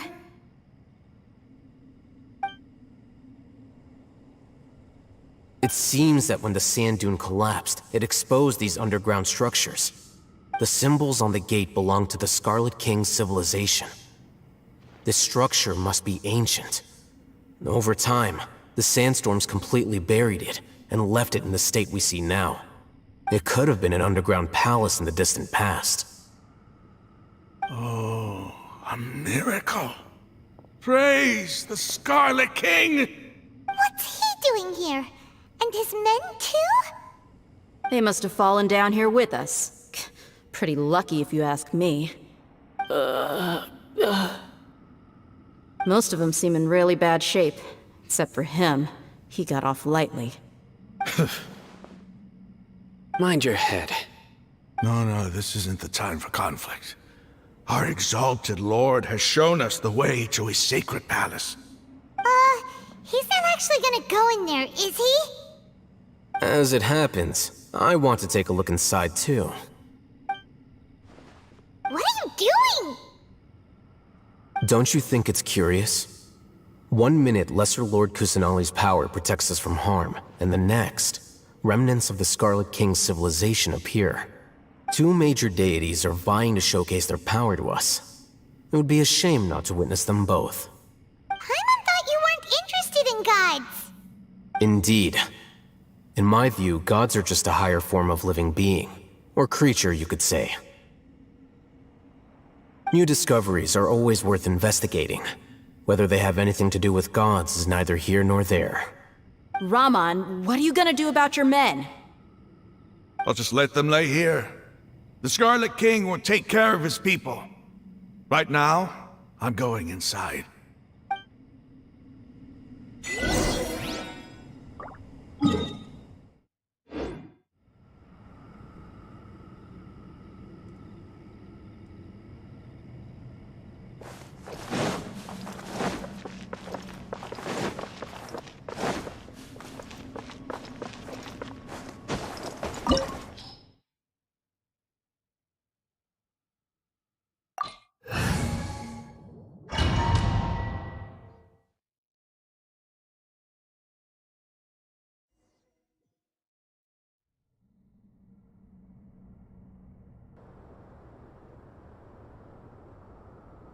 It's full of life here. This defies comprehension. It looked completely desolate from the outside. Yet, it flows with energy inside. Yeah, and there's so many plants. It's so pretty. Sir Raman. Huh? Do you see another? Are you mocking me? What do you mean, sir? Interpret it however you want. Whatever you say. It's not like I have a vision. There's nothing to be angry about. Think of this as an academic journey. It does seem kinda strange. If that's true, then we might have to explore this whole area to find an explanation.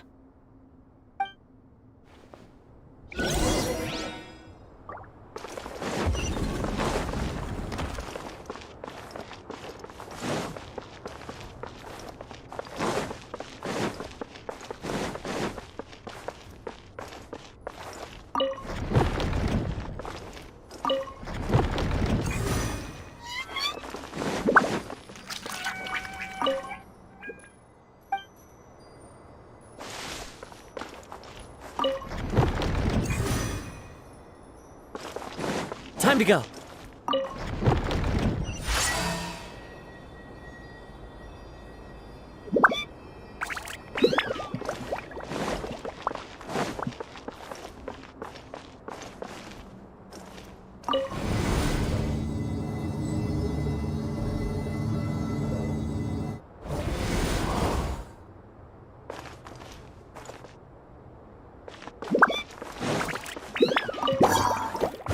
One with nature. No touching! Oz, reveal thyself!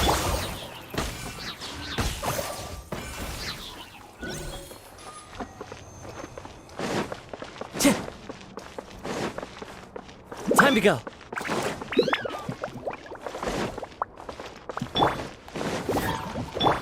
Flames, purge!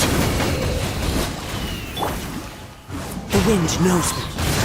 Born of ice and frost. By royal decree.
Time to go.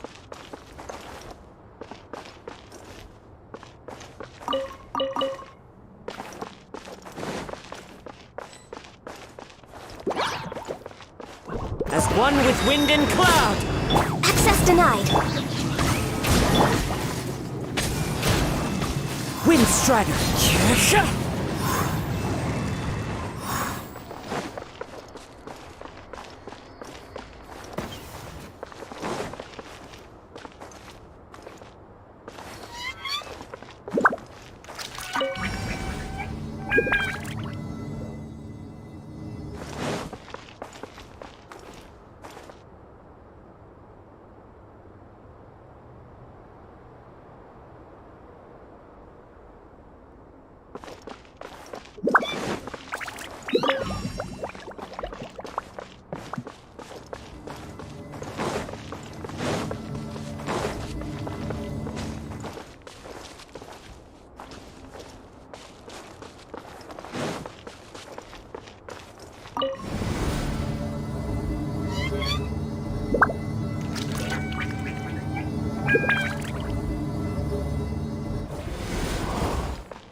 All hail! Wings of darkness! Come, sever night! One with nature. Lay waste to the wicked! That hurts!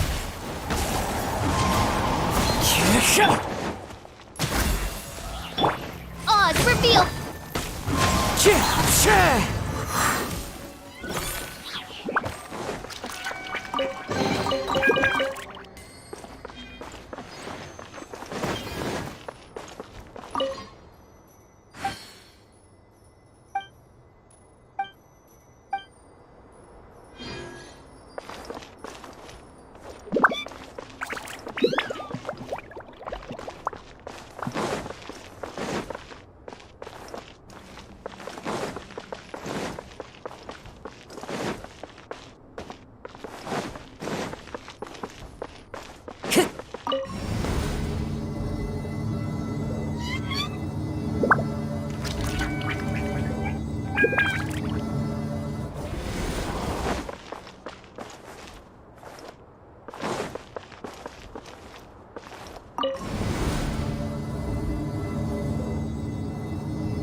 Time to go.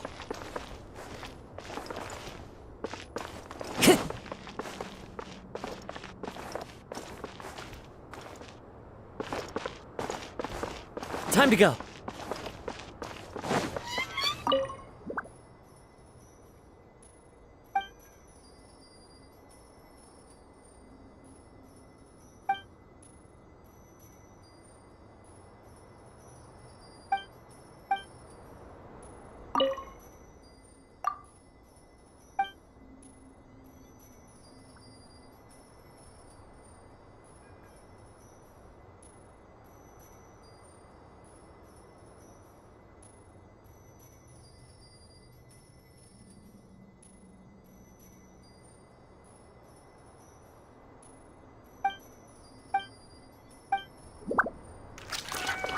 Time to go.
No touching!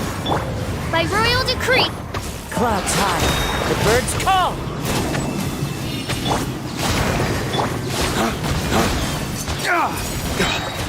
Flames! Purge!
Time to go.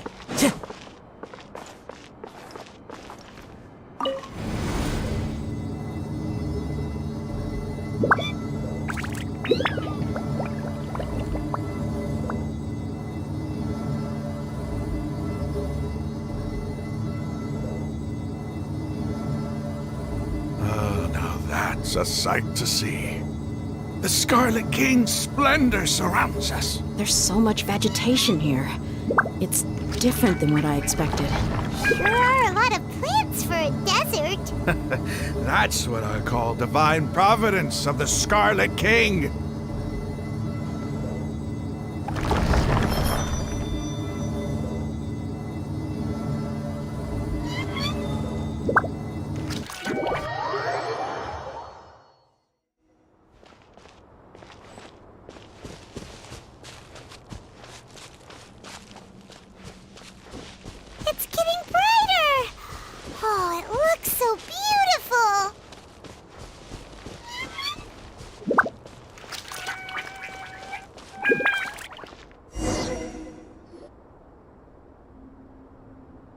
Wait. What's that?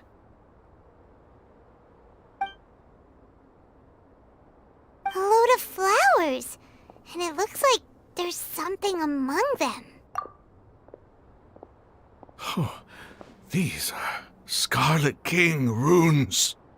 They left something behind. What does it say? Here lies our faithful priest Kasala. His wisdom is a miracle among the people, deserving of high praise and admiration. You can read ancient Scarlet King script? Of course.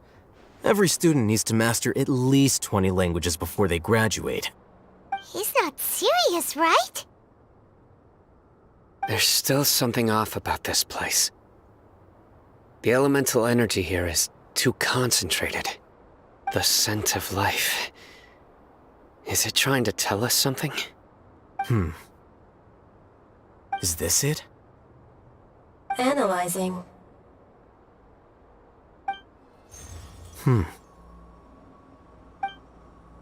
There seems to be a hidden message among these skeletal remains. Excellent. There's a device from the Scarlet King's civilization in this gravesite. I'll transmit the information over and project it for everyone to see. Isn't sharing knowledge against the Academia's rules? Yes. However, under the circumstances, I'd prefer you to see this for yourself. You'll understand after watching it.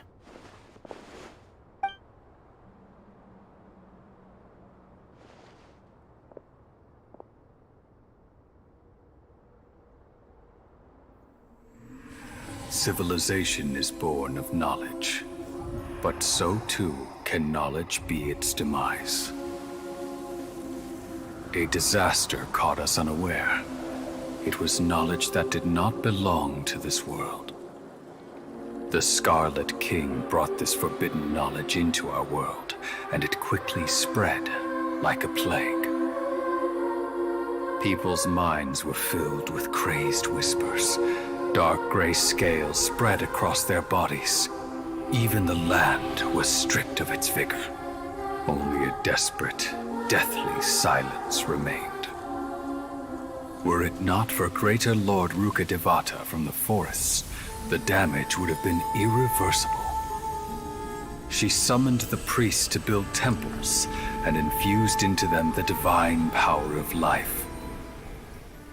The disaster was miraculously tempered, and the embers of our civilization were preserved in Aru village.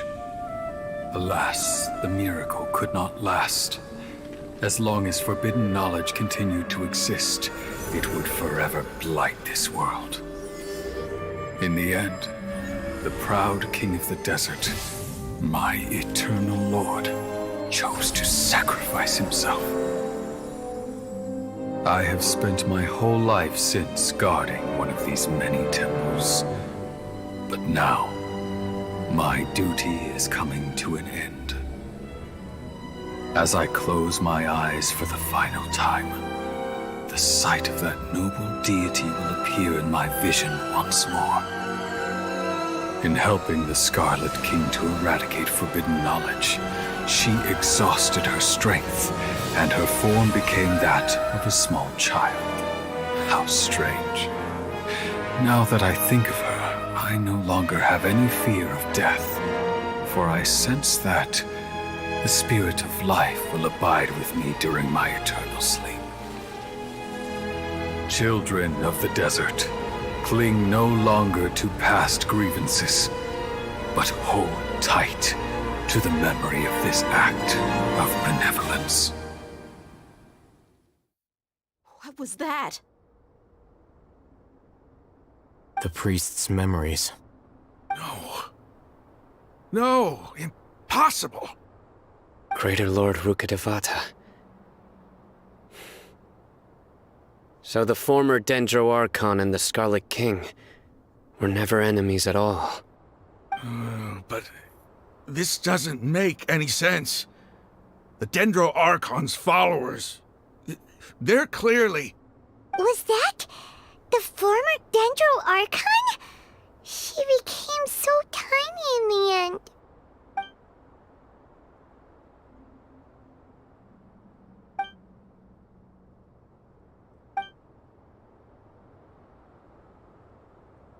You might be distrustful of the Akasha, but there's no reason for you to doubt the Scarlet King's technology.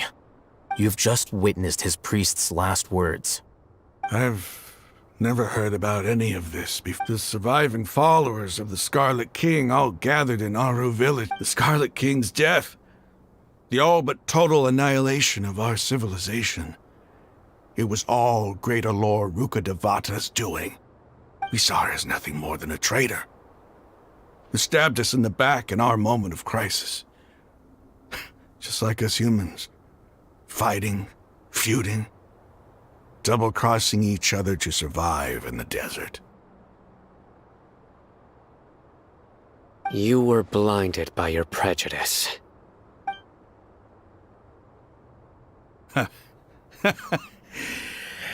If I hadn't seen this for myself, if I hadn't witnessed his last words with my own eyes, ears, and heart, how could I ever begin to accept this? The truth is so far from what I've always known. Am I really supposed to believe that after all these years, all this time seeking revenge, suddenly now my enemy is my savior? Raman, that's enough. Give it a rest. You're starting to make a fool of yourself.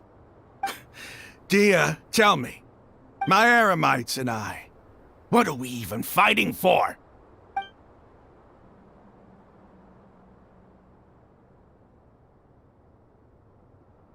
Hey, how you doing?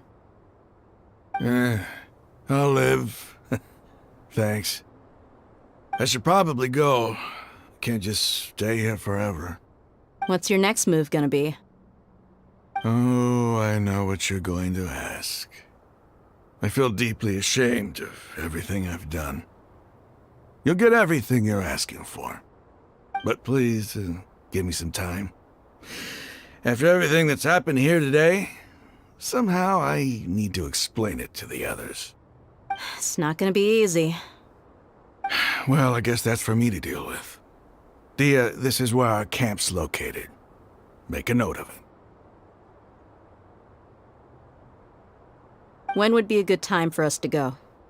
Tomorrow, I'll convince everyone that we're all on the same side. And I'll return every last one of your your village keepers.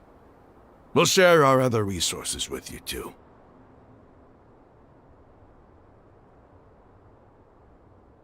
You seem to finally understand that our true enemy is the sages.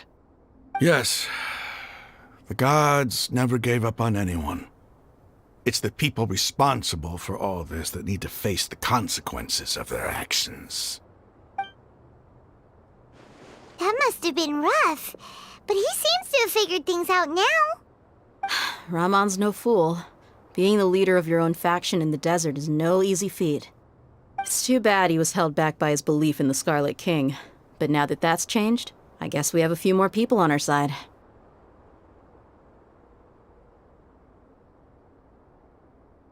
The outcome, at least, is favorable. We should get going too. Let's head back, have a proper meal, and a nice, long sleep. We'll need all our energy tomorrow.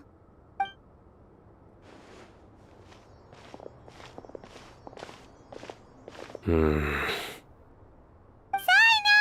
leaving! Stop yelling.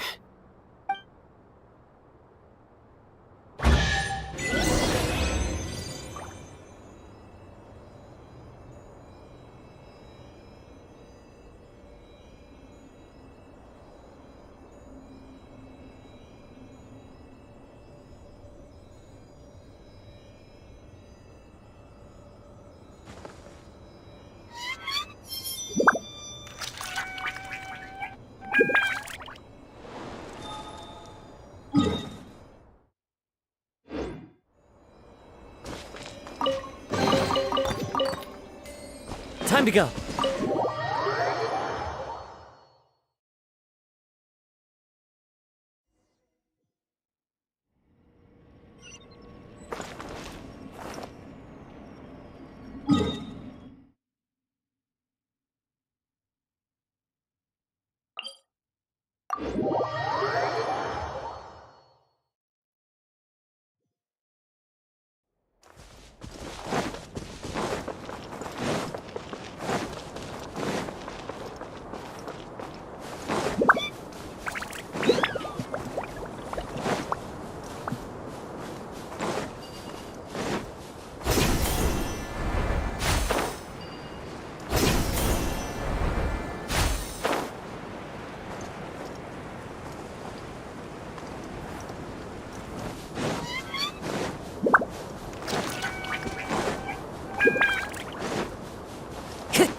Time to go. A new punch. The wind knows me. Oz, reveal thyself! Where do you think Born of you're ice and going? frost. Blaze over. Need one with nature.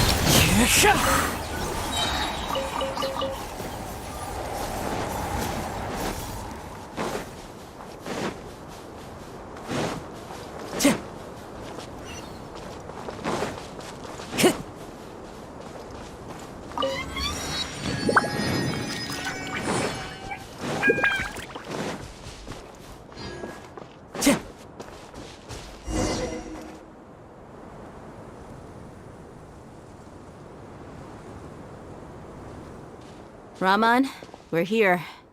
Everything's been arranged. Someone will bring the village keepers back to Aru village shortly. I guess all I can say now is thanks for agreeing to help. Don't mention it. I think we can both agree you went to hell and back for it. But we share a common cause now. From here on out, we're allies. Where are the perpetrators? I'll bring you to them. Follow me.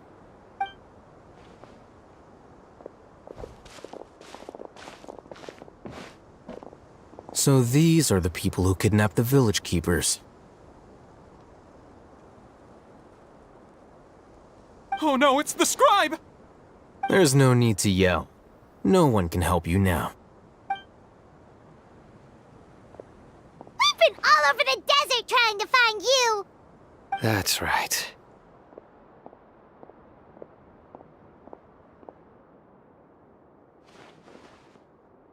General Mahamatra? No, no! Make it quick, please! Swift and painless! Whoa. The moment they set eyes on Sino, they turn pale like they've seen a ghost! You should have known that I would be coming for you. Wait, we were just following orders! You know what I'm talking about, right? There's no way we could have done all this by ourselves! No, not Sino! He's gonna tear us limb from limb! I could do worse. Please have mercy! Start talking. Otherwise, I'll have to resort to other methods. So, your superiors have kept you quite busy recently. Why? What are they trying to accomplish? They wanted to extract canned knowledge.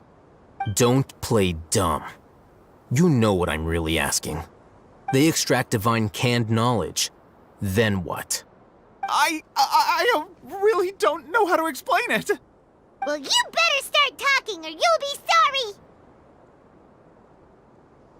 You don't want to make things any more difficult for yourself, do ya?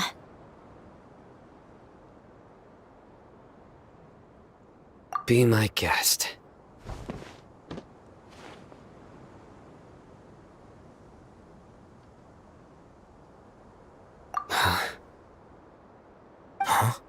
Uh-huh. That sure didn't sound like a fancy metaphor or anything. You're serious, aren't you? How did you know? There's no use hiding it now. Yes, you're right. The Academia is working on an important and potentially world-changing project. They are creating a new god. A god that will belong to them and to the people of Sumeru. It may seem as if Sumeru's academics are thriving, but ever since the death of Greater Lord Rukkhadevata, scholarly breakthroughs have been few and far between. The withering of Irminsul has been getting worse recently. The sages have tried everything they could think of, but nothing's worked. I'm always hearing them say things like, if only Greater Lord Rukkhadevata was still with us. Continue. And then, someone from the Fatui showed up. They called him the Doctor. He brought a gnosis and said he wanted to borrow the Academia's research facilities. The doctor was previously expelled from the Academia. At first, the sages looked down at him in disdain. But when he said those words, everyone's expression changed. He asked them, "Do you wish to create a god?" This is what the arrogant ignorance at the extreme end of academia looks like. First, the Academia spent a long time constructing a divine vessel, which was based on an exquisite humanoid puppet. After that, they harvested dreams via the Seb-Zerus Festival Samsara, maximizing the Akasha's output. With the doctor's help, and the Akasha now functioning at maximum efficiency, they were able to use it to extract the power from the Gnosis and convert it into a divine core. Next, they decided that their new god needed to possess divine wisdom. For that to happen, they needed a huge quantity of divine canned knowledge. It adds up. But how do you determine whether the knowledge extracted is of divine origin? Call it an educated guess? The Academia has been trying to figure out the exact source of the scholar's madness for centuries, but to no avail. Nobody can explain the cause of this phenomenon. Surely you can see what that implies, Scribe Al-Haytham. If it's knowledge no mortal can comprehend, then it must be something only gods are able to decipher. In other words, it's the source of the God of Wisdom's omniscience and omnipotence.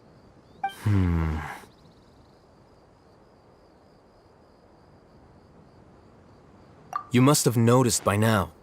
The Academia doesn't care about who their god is. It's the ability to exercise control over knowledge and wisdom that matters. It is as if they are cursed with a desire for omniscience and omnipotence that burns in their blood. Some organisms demonstrate phototaxis, and thus orient their entire lives in respect to sources of light. For the sages, their only source of hope is the existence of a deity who embodies the acme of wisdom. This is but a form of phototaxis. For many scholars, the absence of a god of wisdom means stumbling in the darkness for the duration of their lives. Then what does Lesser Lord Kusanali mean to you? Is she not a true god present in this world? If you already have a new god, why try to create another one? From the beginning, the Academia has never treated her as a god. When the Academia first discovered Lesser Lord Kusanali, the newborn god of wisdom, the sages hoped that she would be as wise as Greater Lord Rukkhadevata. But upon evaluation, they found that at the time she possessed no more intelligence than any ordinary human child. The sages never had a ruder awakening. This forced them to accept that Greater Lord Rukkhadevata had indeed passed away. Not to mention that Lesser Lord Kusanali's gnosis had been used to power the Akasha this entire time. By herself, she has neither an Archon's raw power, nor the spectacular insight expected of a god of wisdom. Slowly but surely, people began to forget about her existence. So, this is the path the sages have chosen.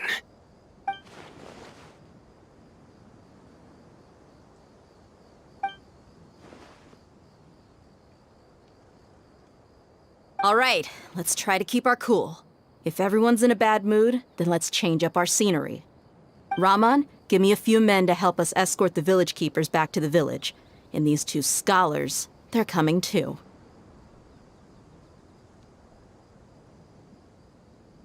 Sure, as you wish.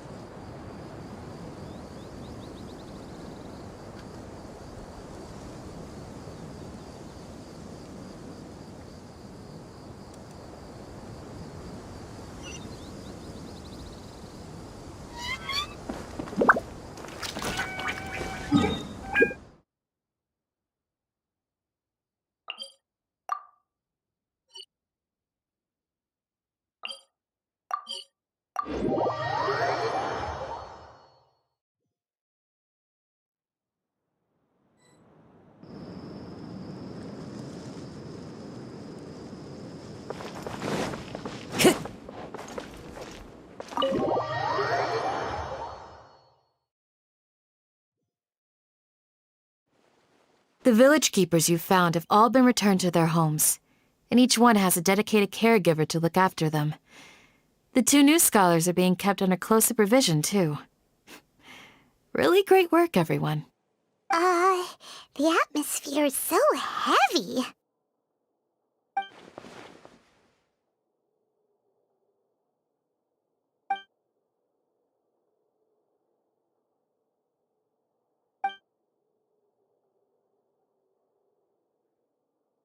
Hey! Say something! Stop spacing out! Come on, is there nothing left to talk about? In that case, let's all get some water and try to think about something else. Or I can go fetch some snacks. Oh, Paimon's so coming with you. Do you have any plans, Traveler? Gods above, you're not talking about work, are you? So you were still withholding some information?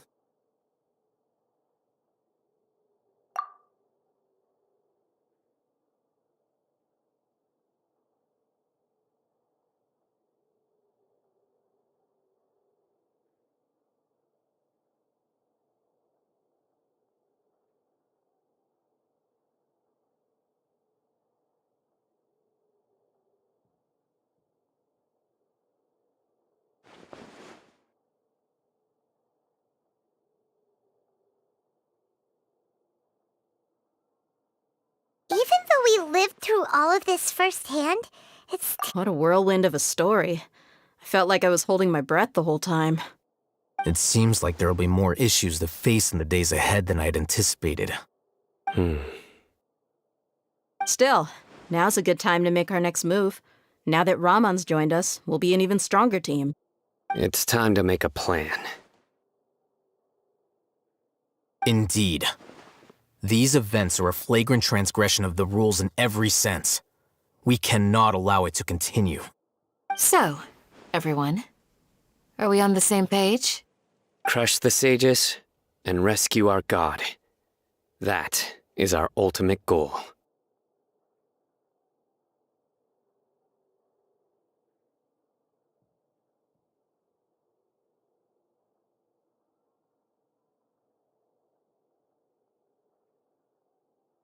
Well, let's brainstorm a little more about what other resources we can draw on. The next time we gather here, we must have a solid plan. Yep, it'll work out for sure.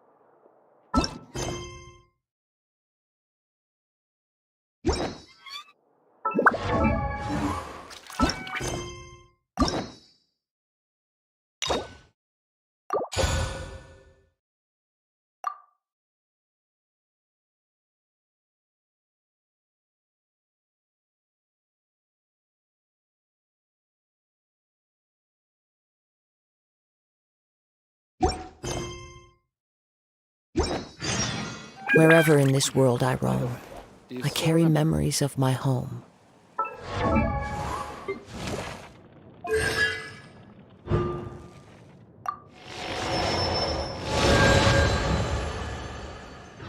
This blade, it is the last link I have to the land of my birth.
Time to go.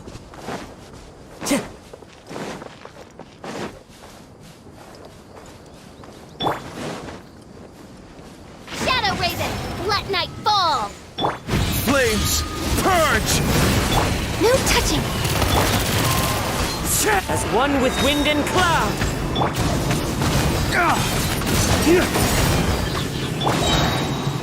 This is long overdue!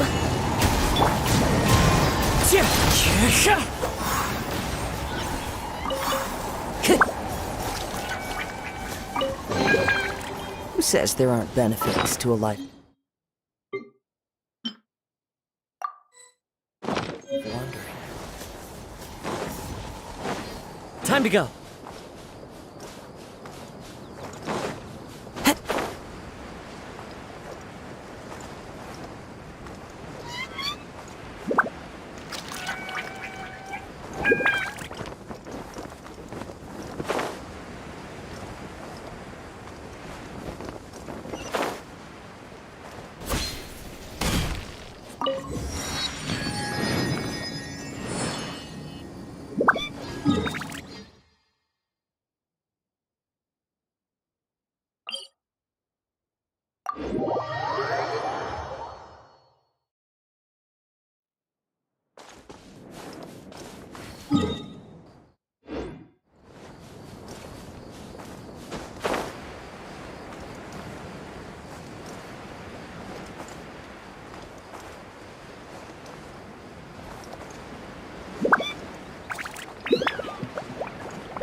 Time to go.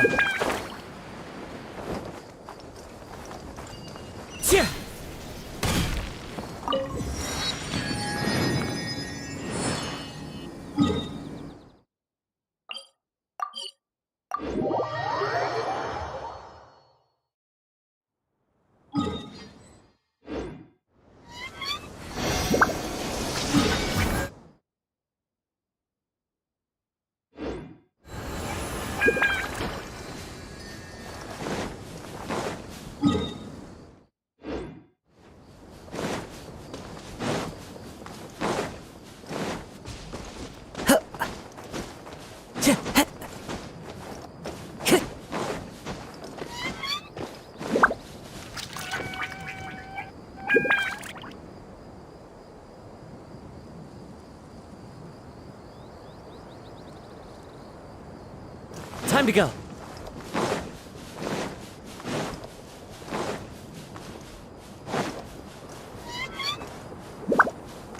Into the wind.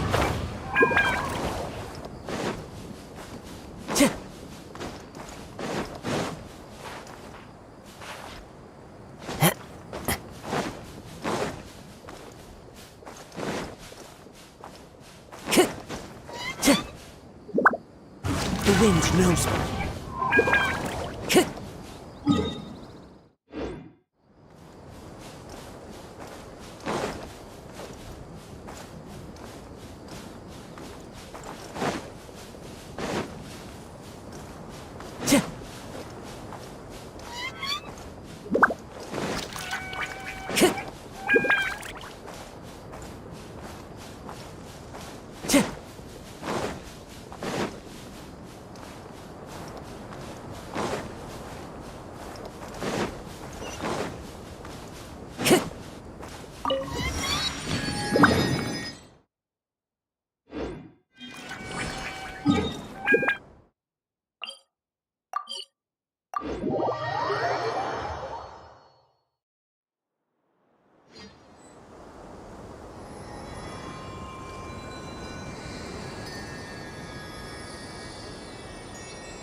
This scenery is wonderful.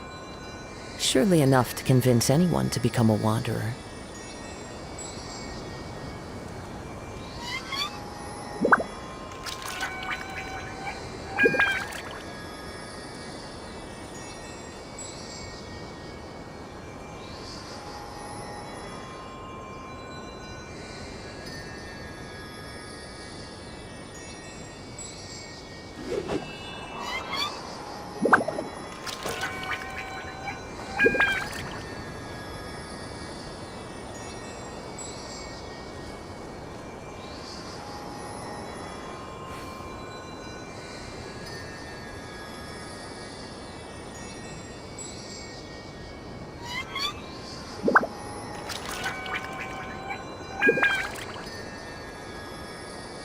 Wherever in this world I roam, I carry memories of my home.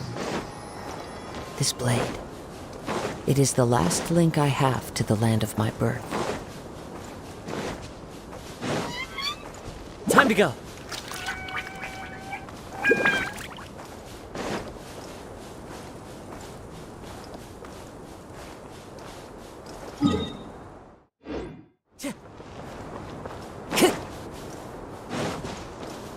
Time to go.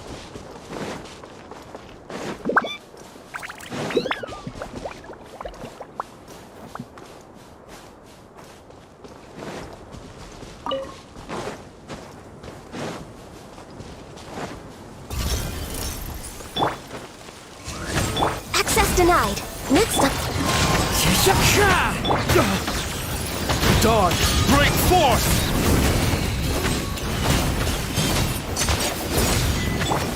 Wind Strider!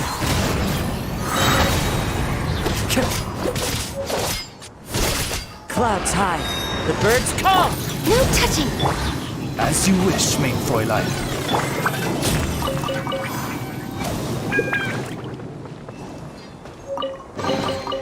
Brings a smile to my face.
Yeah.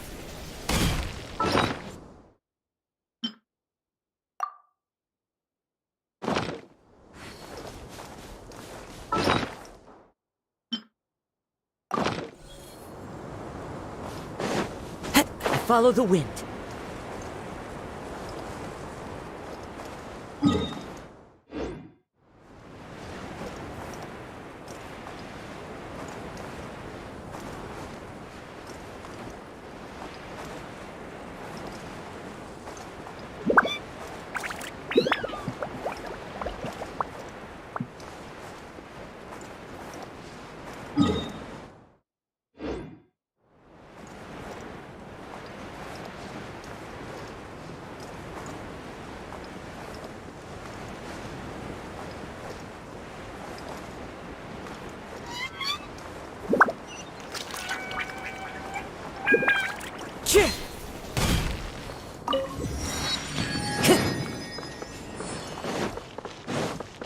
Time to go.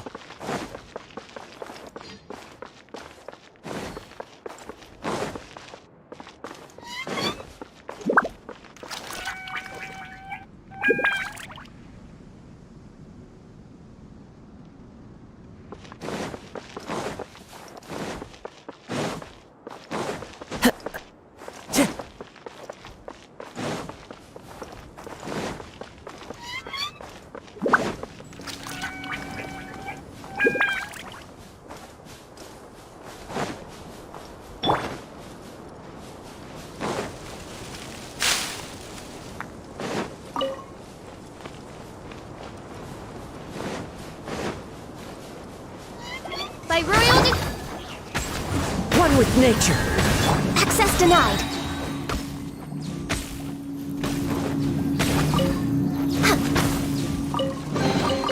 Beautiful treasures are a cause for great happiness.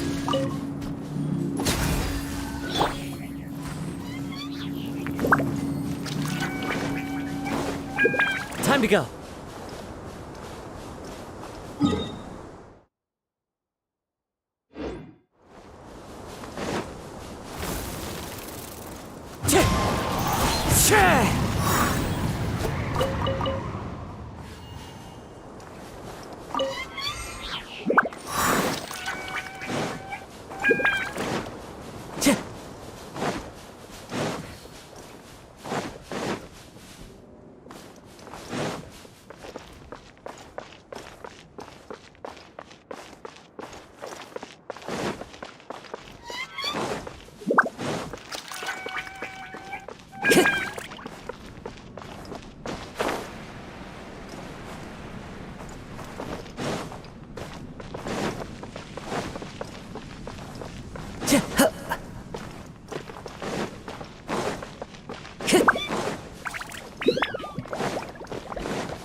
Time to go.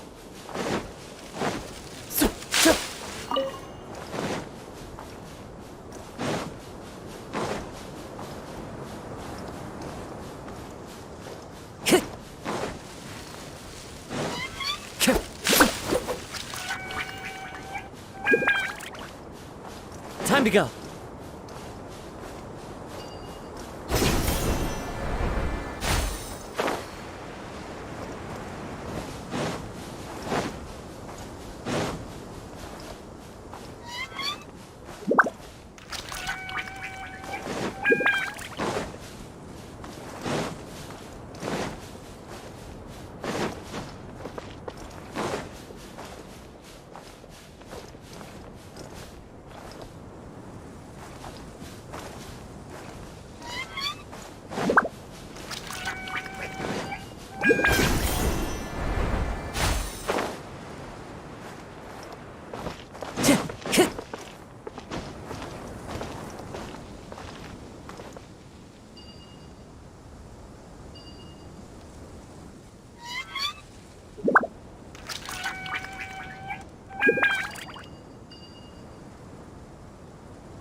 Time to go.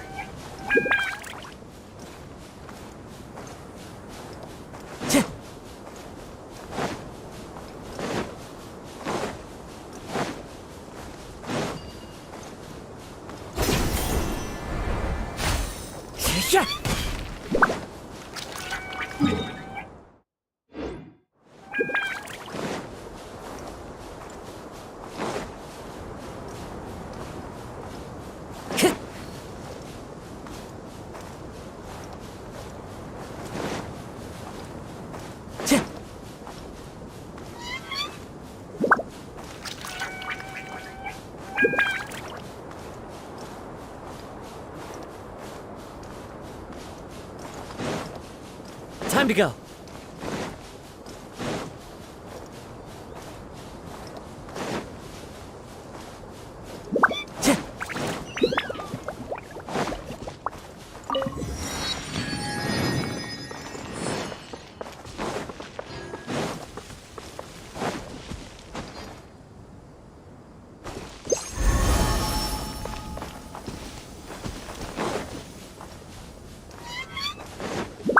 Time to go.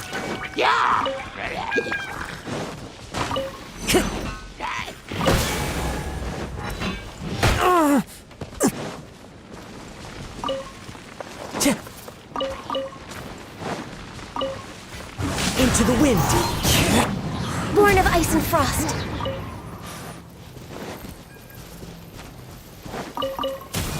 Next up.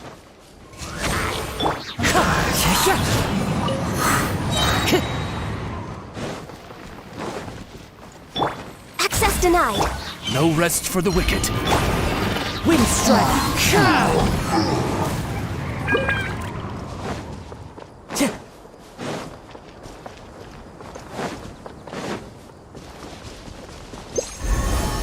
Time to go.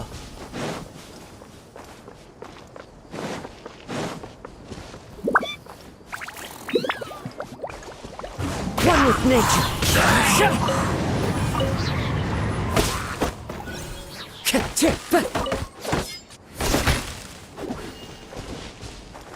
The wind knows me.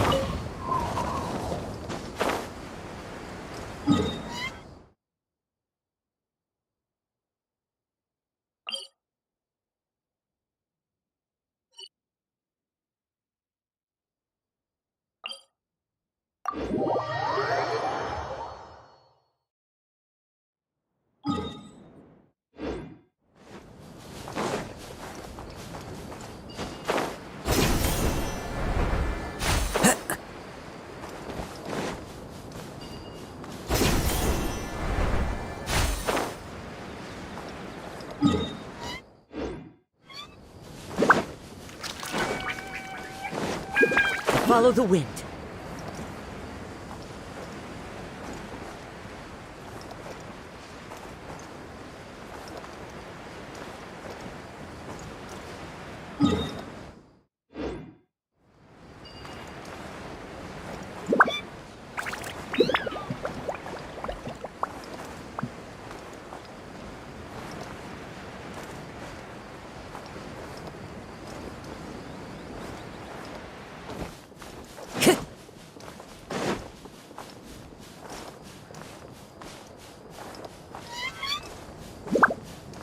Time to go.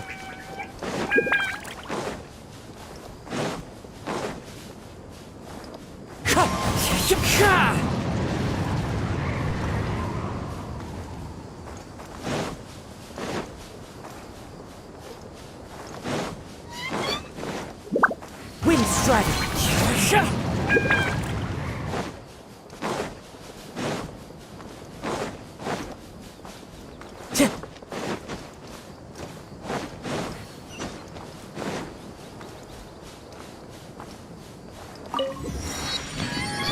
Time to go.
Time to go.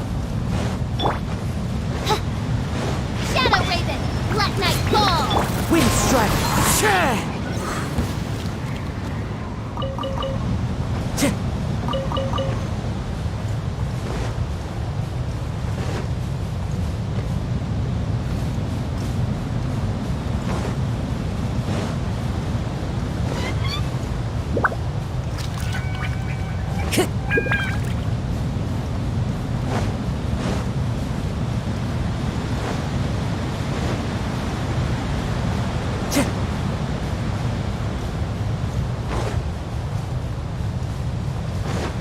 Time to go.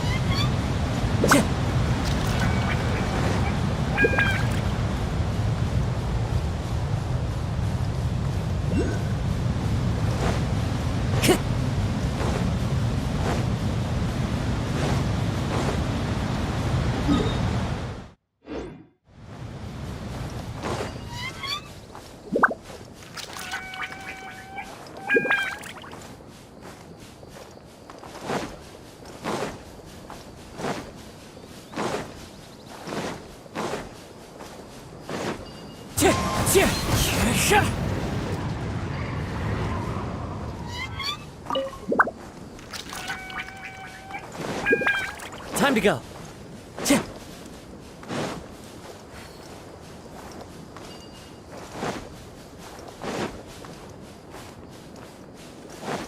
Time to go.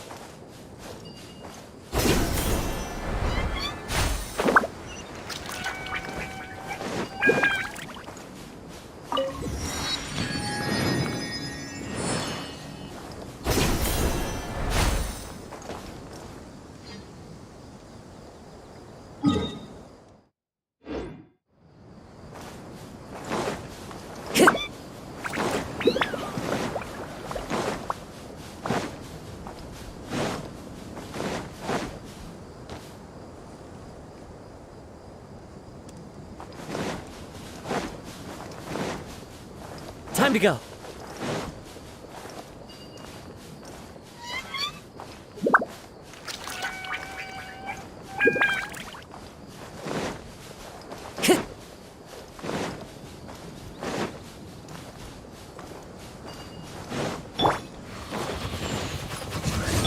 Born of ice and frost. Prepare yourself.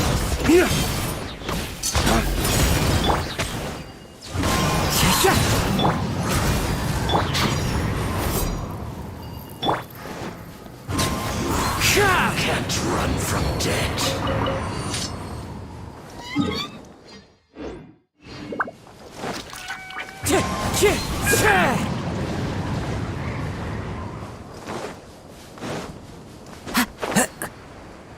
You are not welcome New here. punching. As one with wind and cloud. All hail!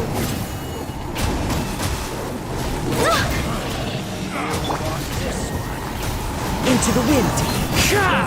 Pulverize!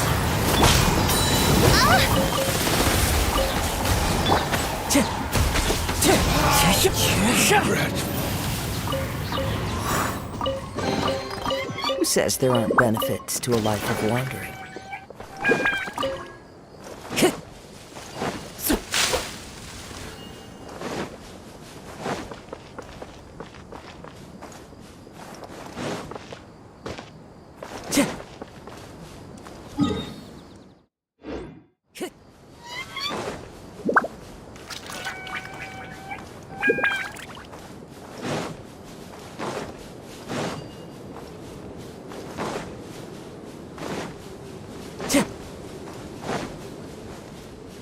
Time to go.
We're way behind schedule.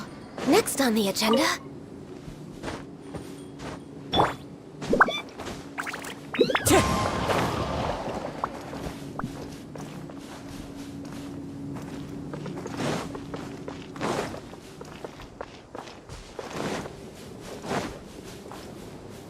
Time to go.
Born of ice and frost.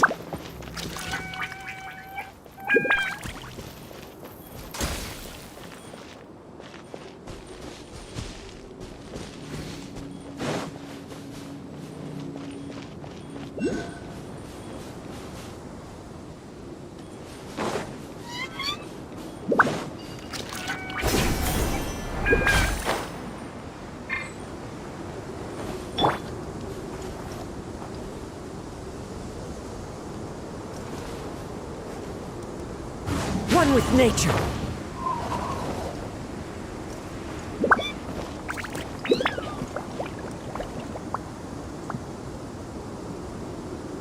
Into the wind.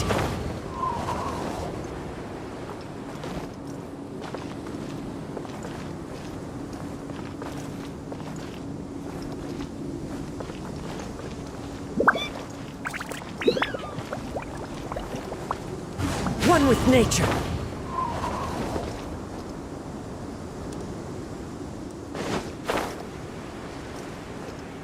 Time to go.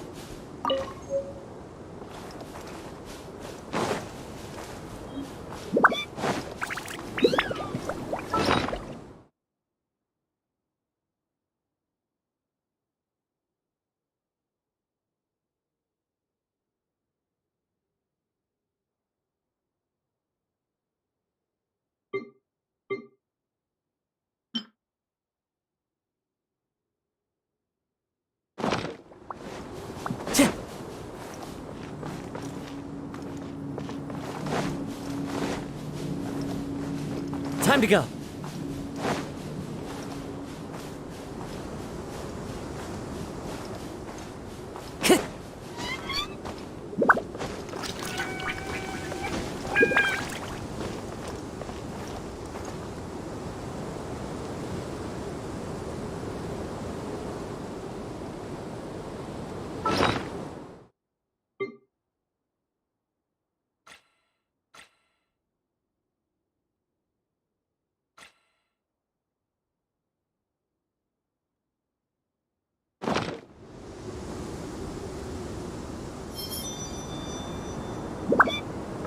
Follow the wind.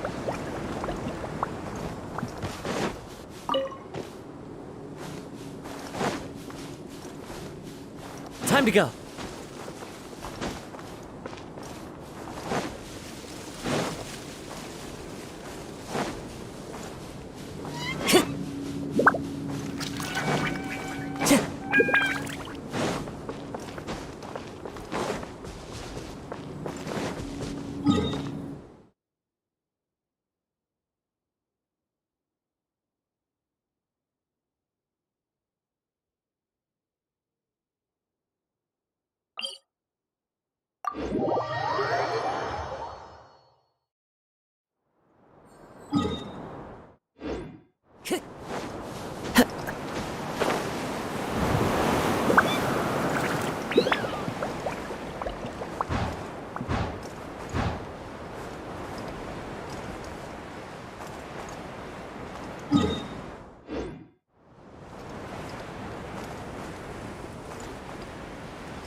Time to go.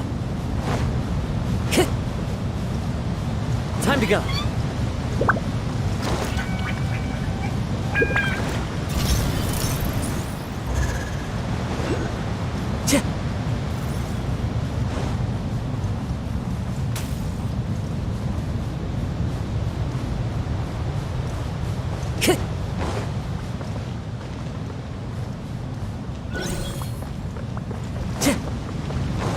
Time to go.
There are leaves around, and I know just the tune to accompany them, if you wish to hear it.